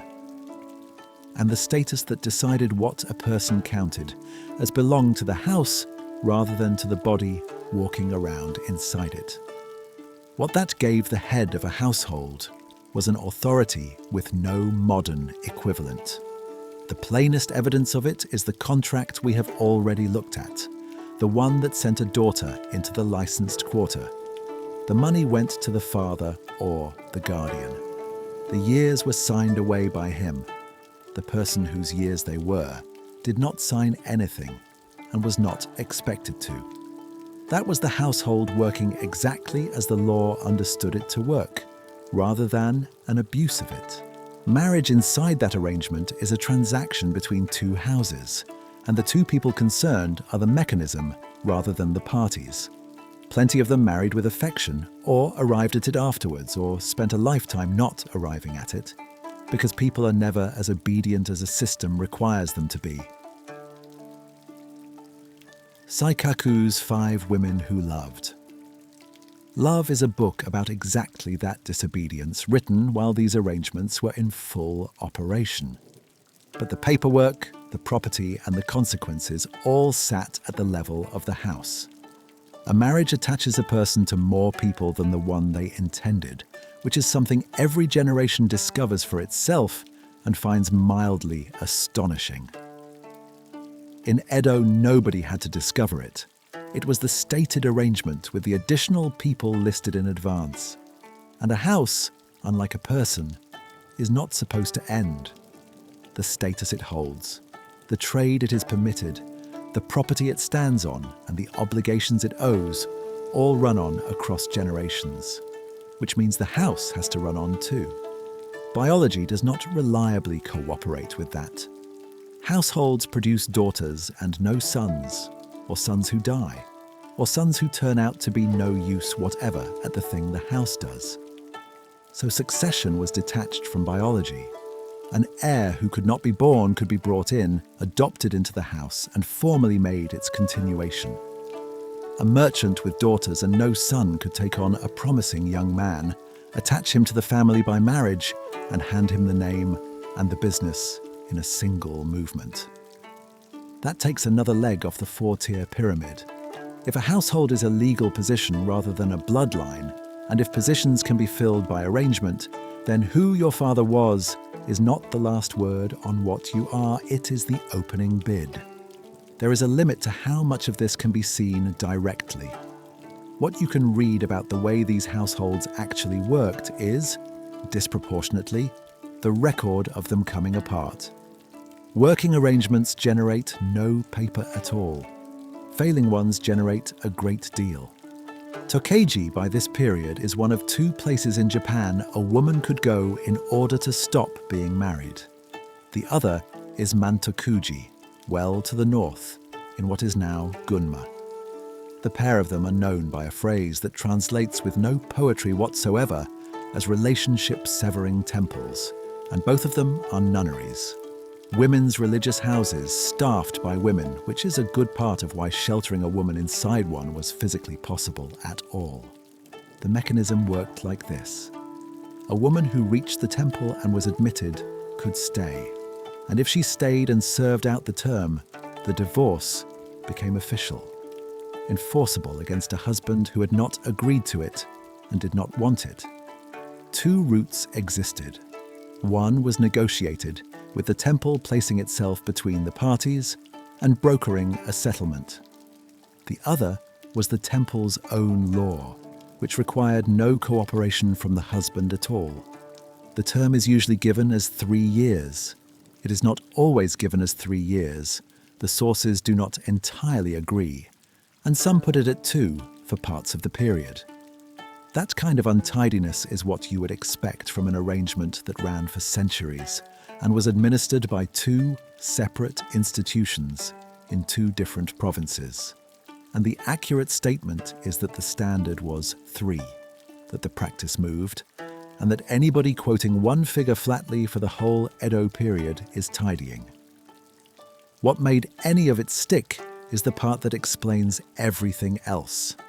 Both temples held their privilege through a connection to the Tokugawa house itself. The story attached to Mantokuji is that Senhime, a granddaughter of the man who founded the entire regime, went there when she wanted out of a marriage to Toyotomi Hideyori and into another one. Whether that story is exact in every particular matters less than what it establishes. The ruling family had used the mechanism, and a right the ruling family has used is not a right a provincial husband gets to argue with. What the arrival itself looked like is not something the temple records set out, but the physical facts of it are not in question. A gate closed. A woman on the outside of it who has walked further in one day than she has ever walked. Somebody on the inside who has to decide whether to open, knowing what is likely to be coming up the road behind her. How often this happened is not a figure anybody can give you, and the absence of that figure matters. A woman who reached the gate produced a document. A woman who did not reach it produced nothing at all.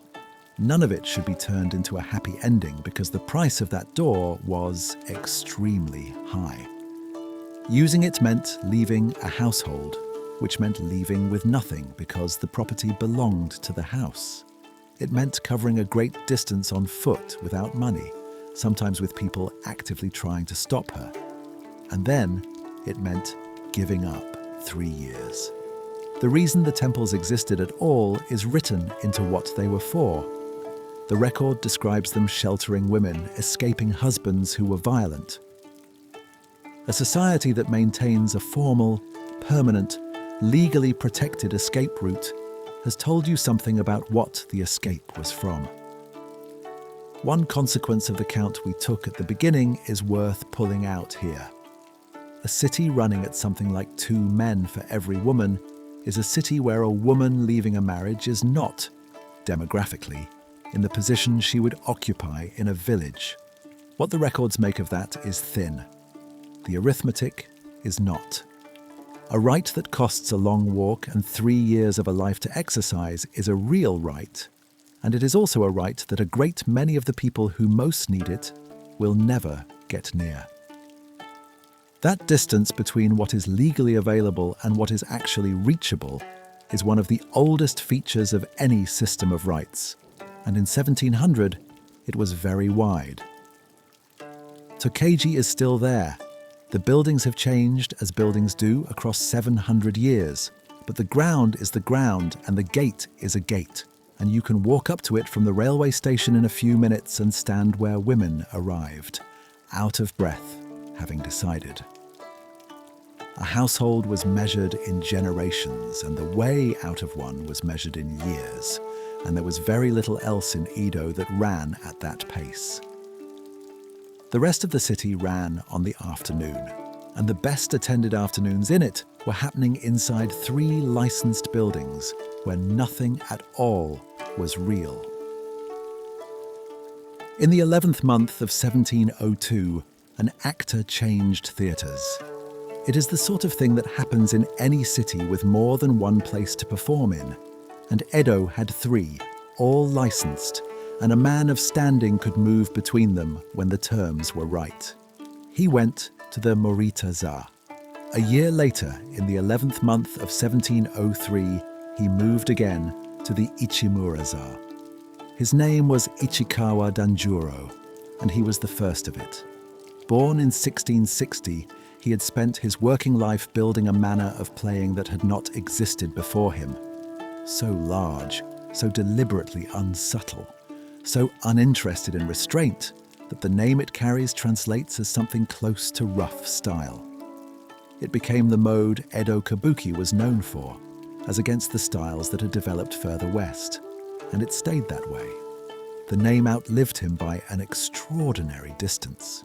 His successor took it, and that man's successor took it, and actors are carrying it still, more than 3 centuries on, in a continuing line of numbered danjuros.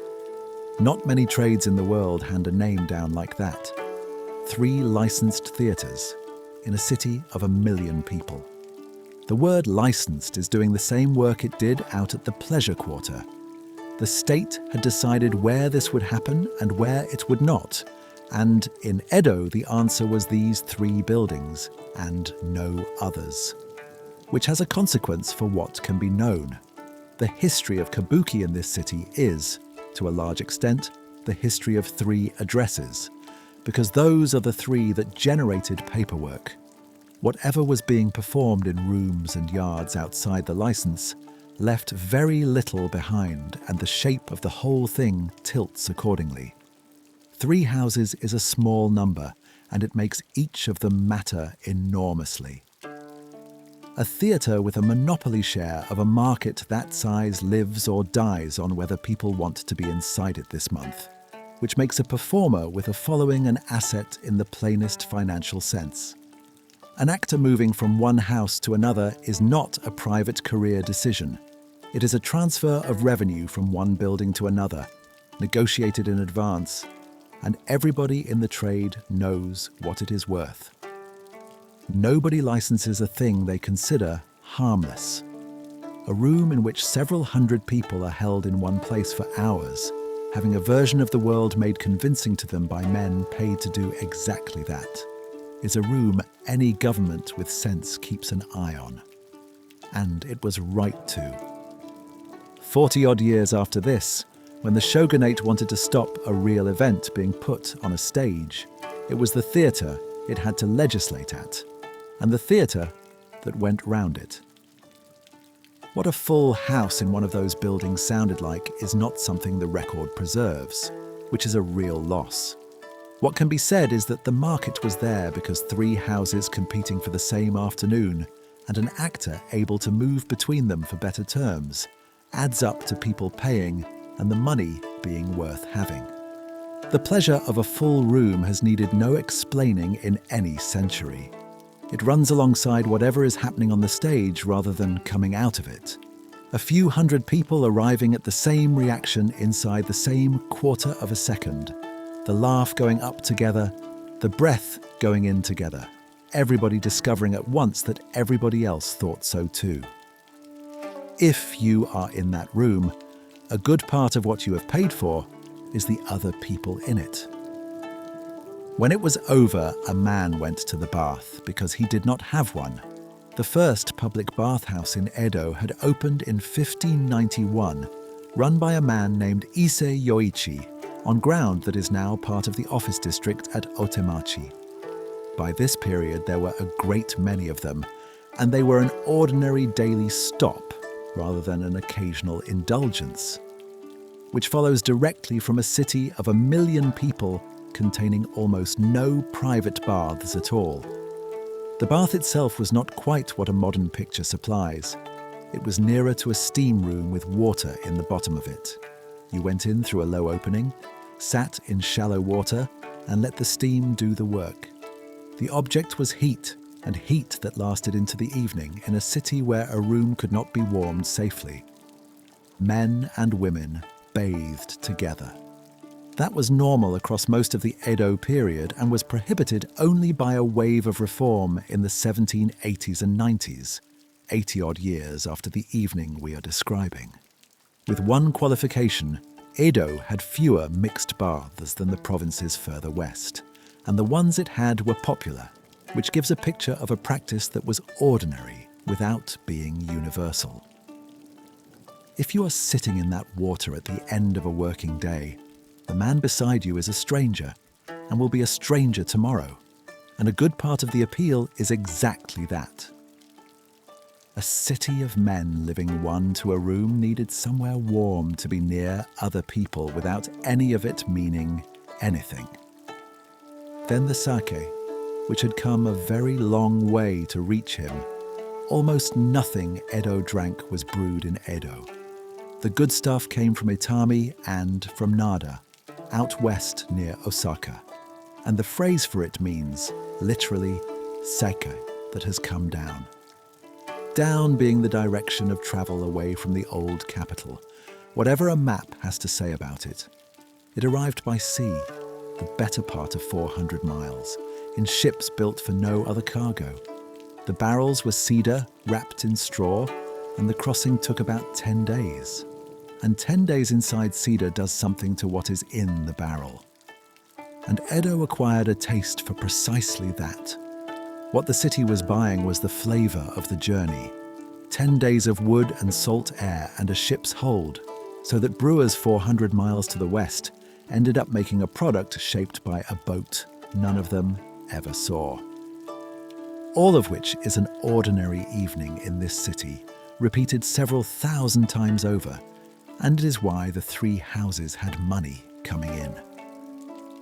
On the 24th of March, 1704, at the Ichimuraza, in the middle of a performance, Ichikawa Danjuro was stabbed and killed on the stage by another actor, a man named Ikushima Hanroku.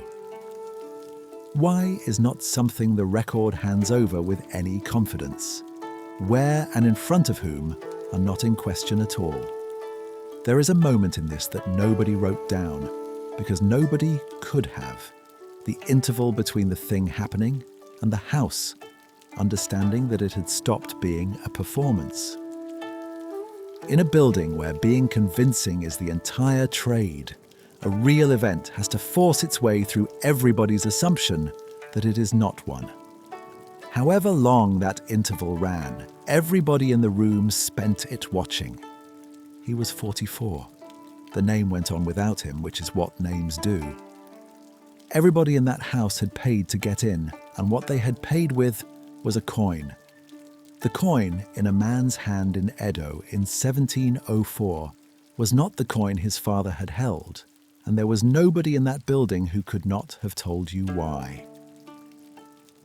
A koban is an oval plate of gold, stamped, flattened, small enough to cover with a palm, and noticeably heavier than a thing that size has any business being. The ones circulating in Edo in 1700 are 5 years old. They are not as good as the ones they replaced, and that is not wear and it is not accident. The old standard in place since the opening of the Tokugawa century put the gold content of a koban at somewhere around 84%. In 1695, the government called those coins in and issued new ones in their place, and the new ones ran at about 56% gold, with silver making up the shortfall. Nothing on the face of the coin changed. Same size, same shape, same denomination, spending at the same value, and worth a great deal less. The value of money is something almost everybody treats as a feature of the world, in the way that weather is a feature of the world. It is a decision taken by a person, and in 1695 a person in Edo took one. If you have ever watched a price move under you and understood that nothing whatever had changed about the thing being priced, you have had a small taste of what that winter was. The man who took it was a finance official named Ogiwara Shigehide, and the reasoning behind it was not complicated. A government short of money that also controls the mint has one mechanism available to it that nobody else has. Call in the good coin, issue a worse one at the same face value, and keep what is left over. What was left over came to something in the region of 5 million ryo. Ogiwara's own figure ran higher, at close to 5.8 million, and an official's estimate of his own success should be read as precisely that. Either way, it is an enormous sum conjured out of nothing but a change in the recipe, and it did solve the government's problem for a while. The other effect was arithmetic.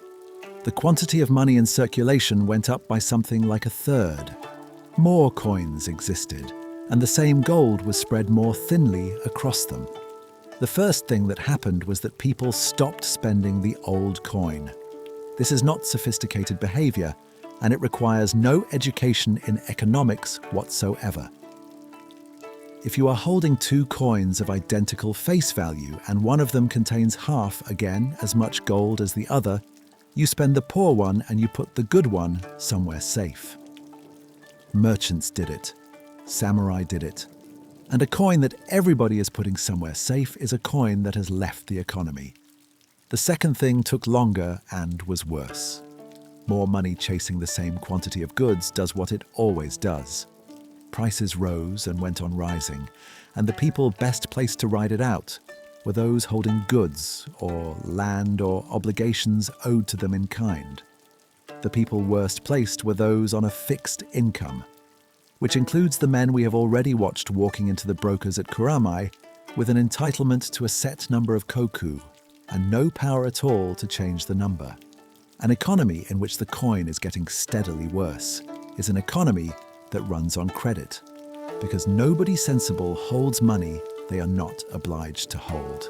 And an economy running on credit needs somebody to be lending. Some of the lenders in Edo were the ones anybody would expect: the rice brokers, the merchant houses, the pawnbrokers. One of the standing sources of credit in Tokugawa, Japan, was a professional guild of blind men. Its name means something close to the association of our way, and its original function was welfare.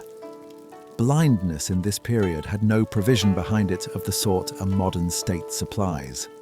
What the guild did instead was secure from the government legal monopolies over particular trades: massage, acupuncture, and the playing of the lute, and reserve those trades for its own members. A monopoly is a monopoly whoever is holding it. A guild with an exclusive legal claim on 3 trades in a city of 1 million people is a guild with money coming in reliably. And by this period, it was doing the obvious thing with the surplus. It was lending to merchants and to samurai. Inside the guild, there was a hierarchy, and the hierarchy was elaborate to a degree that is difficult to convey. 4 principal grades, and underneath and between them, the whole structure was subdivided into 73 separate ranks, and a member could buy his way up it. Promotion could be had by paying for it, and the cost of going the entire distance, from the bottom to the highest grade, which was called kengyo, purchasing every step in turn, is estimated at 719 ryo. That produces one of the strangest social objects in this whole city. A body of men whose choices in that society were sharply narrowed, granted legal monopolies by way of compensation, organized into a 73-rung ladder they could climb by payment, and financing the warrior class out of the proceeds. All 4 of those are true simultaneously, and nobody designed the thing as a whole. It accreted. All of this credit, the brokers, the merchant houses, the guild, the shopkeeper letting a regular runner tab through the autumn, had one feature in common. It came due on the same night. The convention was that the year's accounts closed with the year. Everything owed everywhere in the city settled on the last night of the 12th month. An entire calendar's worth of credit, falling due at the same hour in the same darkness, across a city of 1 million people. The best account of what that night was like is a book, and the book is a comedy. Saikaku published it in 1692, the year before he died, and nearly every story in it happens on that one evening. Debtors slip off to the houses of their mistresses. They discover urgent business in another province. One of them puts on a costume and goes about the city as an actor. It is fiction, and it should be read as fiction. What it is evidence of is not what any particular man did on any particular night, but what an Edo audience found funny. And comedy of that kind only works if the fear underneath it is real. A story about a man in a borrowed costume dodging his creditor is amusing in exact proportion to how frightened the man actually is. And the dates matter. Saikaku published in 1692. The recoinage came in 1695. Everything in that book, the hiding, the excuses, the terror of the 12th month, was already the ordinary condition of commercial life before the government laid a finger on the coin. The debasement arrived on top of a system that was like that already. So the night runs like this. It is the last of the year, which by the calendar in use falls somewhere in what we would call late January or February. And it is cold, and the light goes early. A man is walking with a ledger under his arm. The ledger has a list in it, and the list has addresses, and he has until the year ends to reach all of them. At each door there is a conversation, and some of them are short and go well, and some are short and do not. At a great many of the doors the man he wants is not at home, and the household is entirely courteous about it, and everybody present understands perfectly what is going on. He marks the page and walks to the next one. He cannot come back in the morning, because in the morning it is a different year, and the year's accounts have closed with it. So he keeps walking, and behind him in the dark, other men with other ledgers are crossing the same city in the opposite direction. And some of them owe as well as collect, and are attempting both at once. A date on a calendar that cannot be moved, cannot be met, and will not stop coming is one of the few pieces of human experience that needs no translation whatever. Everybody in Edo had one. It was the same date for all of them, and it was tonight. And when it was finally over and the light came up on the first day of the year, the whole city stopped. Not out of exhaustion, though, there was a great deal of that, but because the calendar said to. In Edo, the calendar was not a suggestion. It said when to work and when to rest and when to be somewhere in particular, and it had been saying so for a very long time before any of this had money in it. The year did not begin on a fixed date. It began where the calendar put it, somewhere in what we would call late January or February, moving about from one year to the next, because the months followed the moon and the year had to keep pace with the seasons, and those two do not divide neatly into one another. That mattered rather less than it sounds, because almost nobody in this city needed to know the date in the way a modern person needs to know it. What they needed to know was what a given day was for, and the calendar told them that with complete authority. The bell we began with announced the hour, and the hour stretched and shrank across the year. The calendar announced the year itself, and the year said when to work, when to stop, when to be in a particular place along with everybody else. Both were public instruments. Neither belonged to anybody. The two largest days in the Edo year alternated with each other and had been alternating since 1681. One belonged to Hiya Shrine and the other to Kanda Myojin, and they took it in turns, so that the city got one of them every year, and neither had to compete with the other for the same crowd. Together, they were known by a name that gives away exactly what they were. Tenka, all under heaven, was an honorific for the shogun himself. The reason they carried his title is that the portable shrines were permitted inside the grounds of Edo Castle. The permission had been granted by Iemitsu, the third shogun, and by 1700 it had been in place long enough to have stopped being remarkable to anybody. Once a year, the procession of a town shrine went in through the gates of the fortress that governed the country, and the man who governed it watched it arrive. The floats were paid for by the neighborhoods that sponsored them. The fullest descriptions we have speak of dozens of them, some extremely tall, decorated at real expense. Though those descriptions may well belong to a later and grander version of the event than the one running in this decade, so the safe reading is to hold the scale loosely and the funding arrangement firmly. Set out plainly, the arrangement is this. The townspeople of Edo paid for a procession that went into the shogun's castle so that the shogun could look at it. A festival crowd has a particular physics that has never altered. You cannot get where you want to go, The press moves you rather than the reverse, and the noise is not one noise, but 40 overlapping ones. Moving a float of any size through a street of that width is hard, sweating, coordinated labor done by men who have volunteered for it, and the pauses are as much about getting a corner right as about anything ceremonial. If you are standing in that crowd, you have been on your feet since early, and the moment you came for is the moment at the gate, which is also the moment your own float stops being yours. The shrines went through. The crowd that brought them almost certainly did not, because a fortress admitting a procession is not a fortress admitting a city.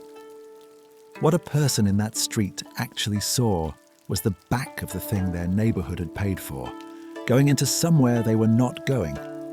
A government that opens its fortress once a year to a procession the town has funded is doing something more interesting than tolerating a festival.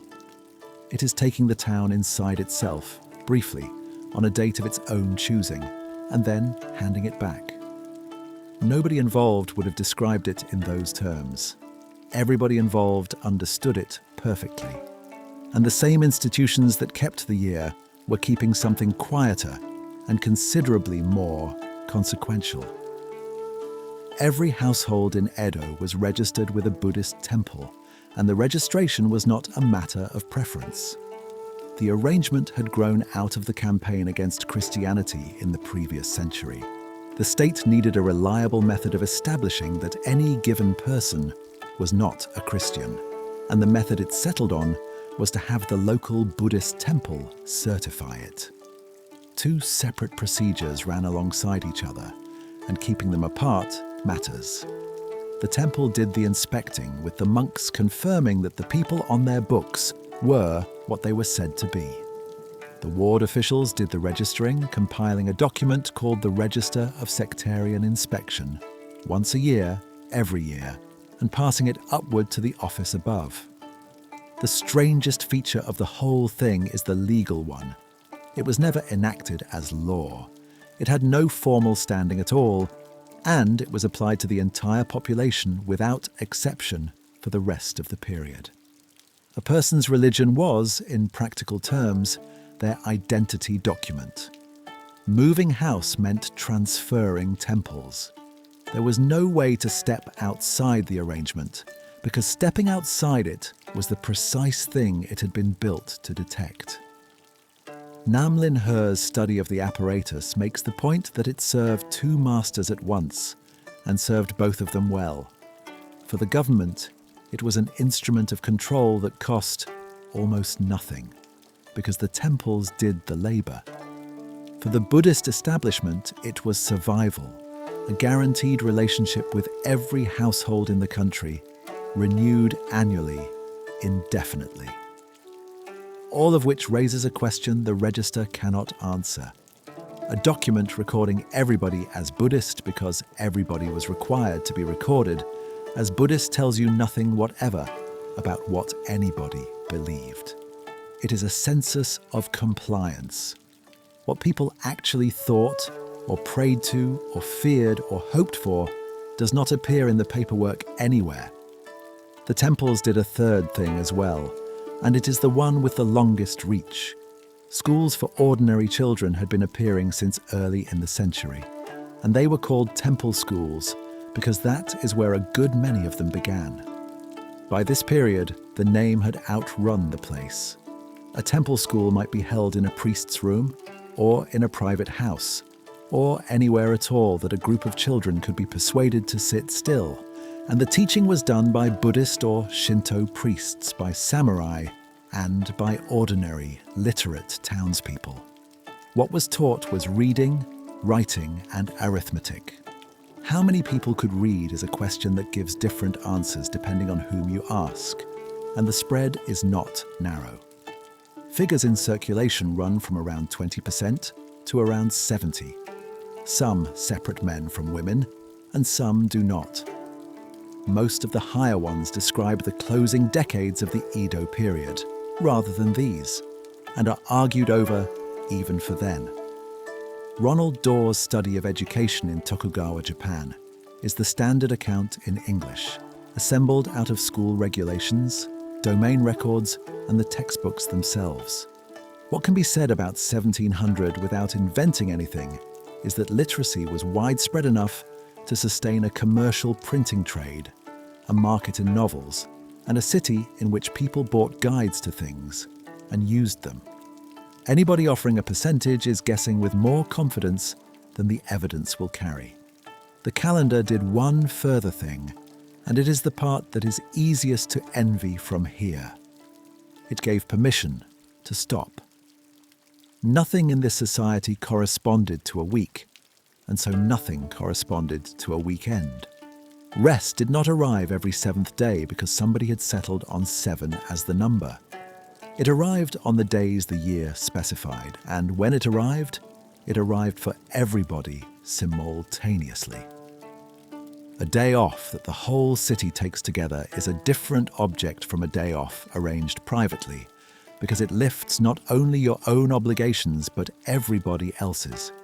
A city standing still at the same moment, with nothing arriving and nothing to be late for. That is a rarer arrangement now than it was then. And underneath all of it, the register went on, once a year, every year, recording who was in each household. It noted a person's first appearance on the list, and eventually their last. What it did not record, how a person arrived on it, what carried them through the years in between, and what finally took them off, is the part everybody actually lived in. A child in this country was 1 year old on the day it was born. 1 in the ordinary sense, the number that would have been given if anybody had asked on the first day before anything else had happened at all. And the next year did not arrive on the anniversary of that day. It arrived when the year did, at the new year, along with everybody else's.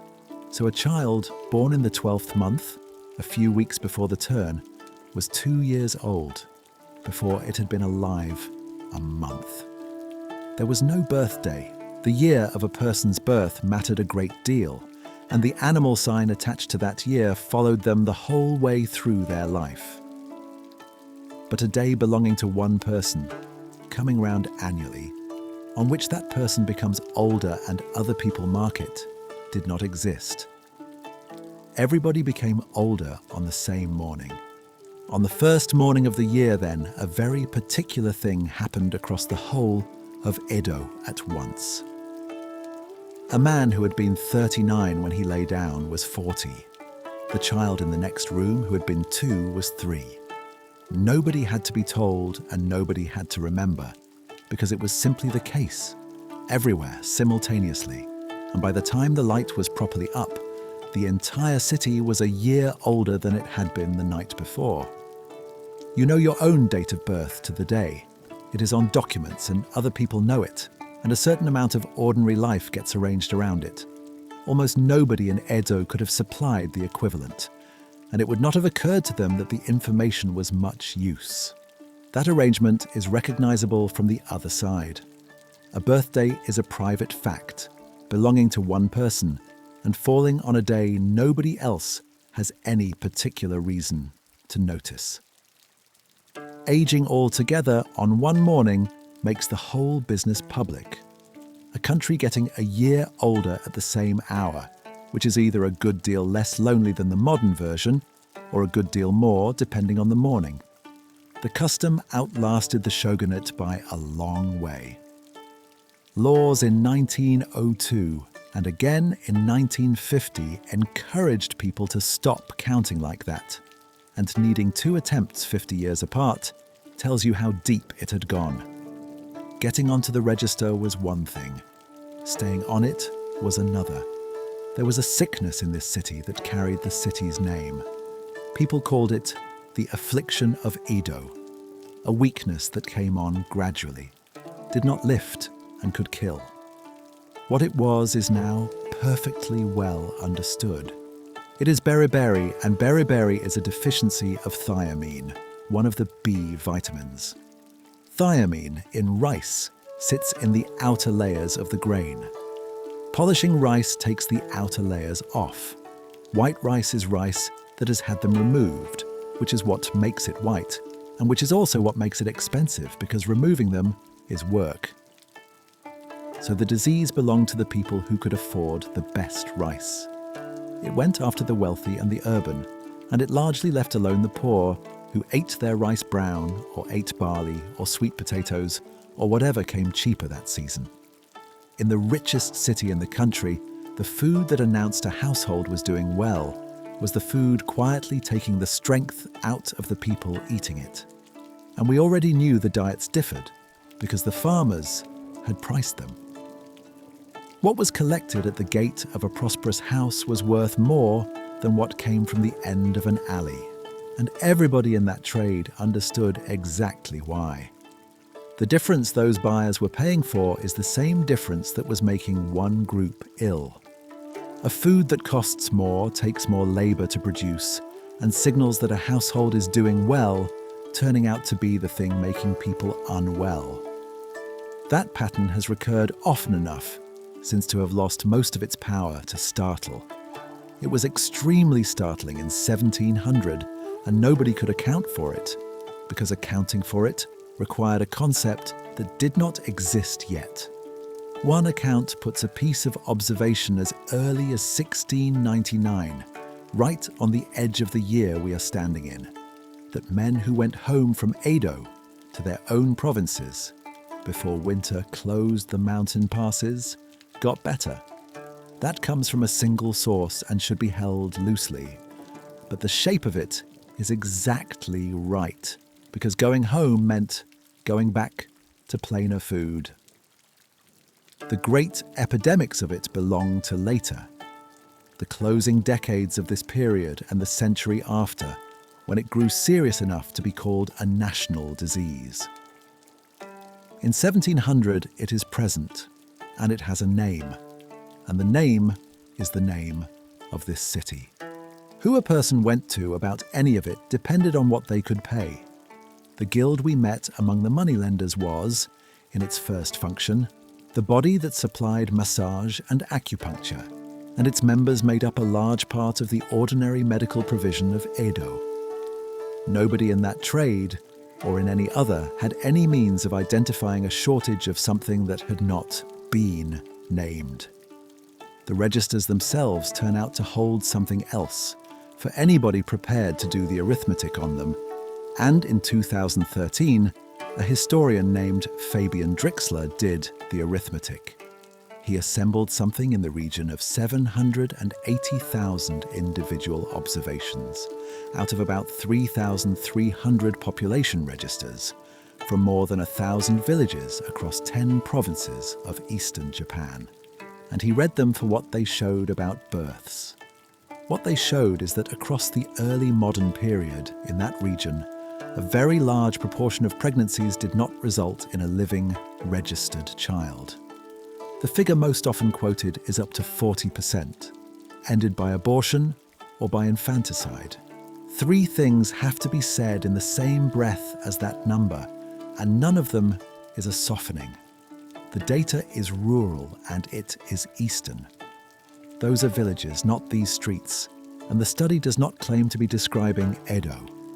The span runs from 1660 to 1950, which is 290 years, and several entirely different economies.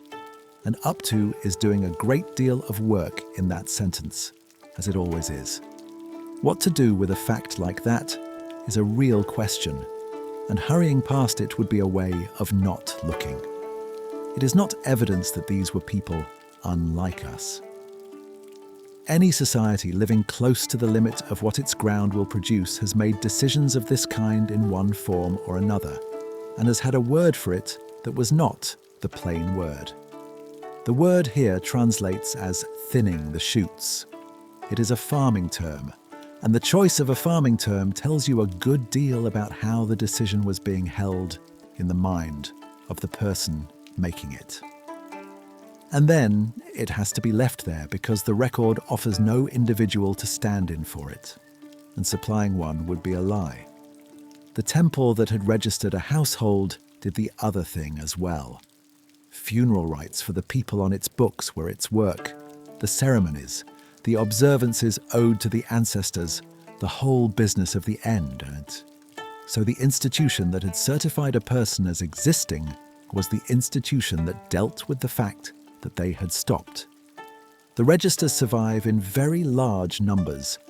You can go and read them, and what is in them is a list of names, with a year written beside each, household by household, renewed annually until the year a name is not renewed. They are not moving documents and were never meant to be. What they are is the most complete surviving record of who was alive in early modern Japan. And it exists because a government wanted to know who was not a Christian. Almost everything in all of this came from somewhere else. The rice that polished up white and made the capital ill was grown in fields the city could not see. The registers holding the hardest numbers were kept in villages rather than wards.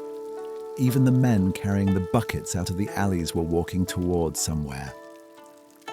Edo consumed an enormous country in order to go on being Edo, and that country started about an hour's walk past the last house. The first thing that goes is the smoke. Walk out along one of the roads on a clear morning and it thins behind you for the first mile or so. And then, at some point, nobody could mark exactly. You notice that the air has nothing in it. No wood, no charcoal, no cooking, no drains. None of the 1,000 small burnings a million people do without thinking about it. What is there instead is earth and cut grass and standing water in fields, and in spring something faintly sweet that is not any one thing you could name. The sound goes next, and it goes more slowly than you would expect. A city that size has no edge to it, only a fading. And the last of the fading is the road traffic. Carts, feet, men going the same direction with loads on their shoulders, which thins mile by mile rather than stopping anywhere. Then comes a stretch where the loudest thing is your own step on packed earth. And that is generally the moment a person walking out of Edo understands that they have been braced against something all day. You are not alone on it. A road out of a city that size is never empty. Peddlers walking to buy their stock nearer to where it grows. Porters with empty frames heading back for another load. Pilgrims. People with family out this way. And, going in the same direction but recognizable at some distance, the men whose morning was spent at the ends of alleys and whose afternoon is spent getting the results out to where they are wanted. What is out here is fields, and the fields are the reason the city works. Rice moved one way along these roads and along the rivers beside them in enormous quantity, a great deal of it as tax. It came in from provinces all over the country, was gathered and sold and turned into money by the brokers we have already met, and much of it finished up polished white on the table of somebody who had never in their life stood beside a paddy field. It was not only food. A city built almost entirely of wood and rebuilt at intervals eats forests. A city that cooks on charcoal eats more of them. Straw for the roofing and the matting and for wrapping things in, bamboo, oil, the raw material of every single object in a 9-foot room. All of it grew somewhere else and was carried in. Edo grew almost nothing. It assembled, sold, governed and consumed, and every physical component of it came up one of these roads, or in along the water. And something went the other way. The buckets that went down the alleys at first light went to the water, and from the water they came out to exactly these fields. And what they were carrying was what made the next crop possible. Seen from this end, it stops being a curiosity and becomes an invoice. A farmer working ground within reach of Edo had a line in his year's costs for fertilizer. The fertilizer came from the city, and he paid for it. When the price climbed, and it climbed steadily across this period because demand climbed, the farmers at the thin end of the trade found they could not afford the thing their fields needed. That is an ordinary agricultural squeeze, and it landed on the people least able to absorb it. Nobody in a city knows where their food is grown. That has been true of every city there has ever been. It was true of Edo, and it is not a failure of anybody's attention. A supply system that is working is a supply system nobody has to think about. The people in the alleys knew rice arrived. Where from, in any specific sense, they did not know, and had no particular reason to. There is an asymmetry underneath all of this that has to be said out loud. Edo generated paper in extraordinary quantity. Registers, ledgers, court records, licenses, printed guides, an entire commercial book trade. The fields did not. A village kept what it was required to keep and very little beyond it. So the circuit we have been following can be described in detail at one end and only in outline at the other. What a collector paid, and to whom, and how the guilds fought over territory is recoverable. What the man receiving those buckets made of the arrangement, how he spread it, what his year actually consisted of, is very largely out of reach from this altitude. It exists in local records and in the work of the people who have gone through them, but it lives at a level of detail that a view of the whole city cannot get down to. And the effect of that runs through everything. The people who grew the food this entire city ate are the least visible people in the account. The reason is not that they mattered least. They wrote least, which is a completely different thing, and the two have been confused with one another for a very long time. How far the city reached into all of this is measurable, and one of the measurements is the channel. The water that came up in the alley wells started at Hamura on the Tama River, 27 miles west of the castle. That is 27 miles of open cut, running through open country before it comes anywhere near a building, which means the drinking water of 1 million people spent most of its journey going past fields. The proportions are startling once they are set beside each other. The population of the whole country on the best reconstruction available was somewhere around 30 million. Edo held about 1 million of them. Roughly 1 person in 30 in Japan lived inside this single city, and the other 29 fed them, clothed them, supplied their fuel, carried away what they produced, and grew the rice that came in along these roads as tax. The roads were a system rather than a collection. 5 of them were designated by the government, running out from the capital in different directions. The coast road going south and west, the mountain road going the same way by a harder route, and 3 more heading north and inland. What the traffic on them was largely for we have already watched arriving at Shinagawa. The genuinely surprising part is where they were measured from. All 5 began at the same place, a wooden bridge over an outer moat of Edo Castle, put up in 1603 and called Nihonbashi. The 5 roads were formally designated the following year, and that bridge was 0. Every distance on every one of those roads was counted from it. A post station far to the north was so many miles from Nihonbashi. A traveller on the coast road knew how far he had come by knowing how far he was from Nihonbashi. The measurement of an entire country resolved to 1 point, on one bridge, in a city not yet 100 years old. It is still 0. The bridge has been rebuilt more than once, and the marker sits in the road surface at the middle of the span, and distances in Japan are reckoned from that spot to this day. Getting far enough out of a city that you can no longer hear it is a specific physical relief, and nothing has improved on it since. It works exactly the same way now. What is odd about it is the delay. You generally notice about 20 minutes after it has already happened, which suggests that the noticing is the last part of a person to arrive anywhere. The light goes early out here in winter, and there is nothing standing between a person and it. Walking back toward Edo in the last of an afternoon, the smoke is visible from a very long way off. a low brown band lying along the horizon where the city is, thickening as the evening fires come up. There is some walking left in it. By the time the first houses arrive, the bell will have gone, and the gates will be closing. The bell goes at dusk, and dusk is not a fixed time. That is the whole of the arrangement in a sentence.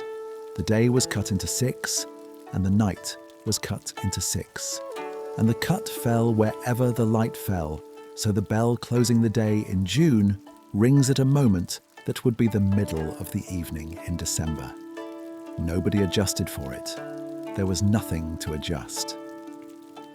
The bell followed the sun, and the sun did what it does, which makes the year audible. As autumn goes on, the evening bell comes earlier and earlier, and the 6 pieces of the night grow, and each one of them is a longer wait than it was a month before. By the shortest week of the year, a night hour has stretched to something close to 2.5 hours, while a day hour has shrunk to about an hour and a half. Then it turns and goes back the other way, and does it again. The last of the day's noise goes in a particular order. The peddlers finish because a peddler either sells out or carries it home. The building work stops because nobody frames a roof in the dark. The bathhouses fill and then empty. And the fires come up for the evening, all of them, right across the city, which is what puts that band of smoke on the horizon for anybody still walking in. Then the gates. Every alley had one, and at some point in the evening, a piece of wood went across the gap between 2 buildings, and the alley stopped being part of the street. The keys were with the landlord, or with somebody he trusted. After that, the row was a closed thing. 30 or 40 people sealed in together, with a well in the middle and a privy at the end, and everybody's business perfectly audible through a partition. That does something to the shape of a city which is difficult to picture from outside. Edo at midday is one enormous object. Edo at midnight is several thousand separate small ones, each of them locked, each containing exactly the people it contained the night before, none of them joined to any of the others until morning. And what a person could hear was everything. A partition is not a wall, and at night, with the gate across and nothing moving in the street, the whole row is available. Somebody coughing 4 doors down, somebody's child, somebody coming in late and being bad at being quiet about it. Privacy in that arrangement was a courtesy rather than a physical condition, extended continuously by everybody, in both directions, all night. The dark is genuinely hard to reconstruct because there is no glow anywhere on the horizon to fall back on. What light there is comes out of the cooking fires, and out of the moon, and out of very little else. What people actually did with those hours is one of the thinnest parts of the entire record, and the gap is better left open than furnished. Almost nobody wrote down an ordinary night. There are no diaries of the alley. What can be said is what the physical arrangement allowed: a small, dark room, people awake since before first light, a partition, and a great many hours of darkness to get through. The rest is guessing, and guessing in that direction is how invented history gets made. Some of it is still there, which is stranger than it sounds, for a city that burned as often as this one did. The channel still runs. The water that came 27 miles to fill a bucket in an alley is still coming, and stretches of the cut are still open to the sky. The bridge is still zero. The stone platform at the middle of the castle still has nothing standing on it. The temple that women walked 30 miles to reach is still there. The registers that recorded who was in each household survive in enormous numbers and can be read by anybody prepared to learn how. And the name Ichikawa Danjuro is still being carried by a working actor. There is one more survival, and it is the strangest, and it goes back to a man lying face down on a floor. Engelbert Kämpfer went home. He wrote his book and died in 1716, and the book came out in 1727, and for most of the century that followed it was what the West knew about Japan. Then, in 1801, a Japanese scholar named Shizuki Tadao sat down to translate part of it back into Japanese. He needed a term for the arrangement Kayempha had been describing. The restricted borders, the licensed gateways, the whole managed relationship with the outside.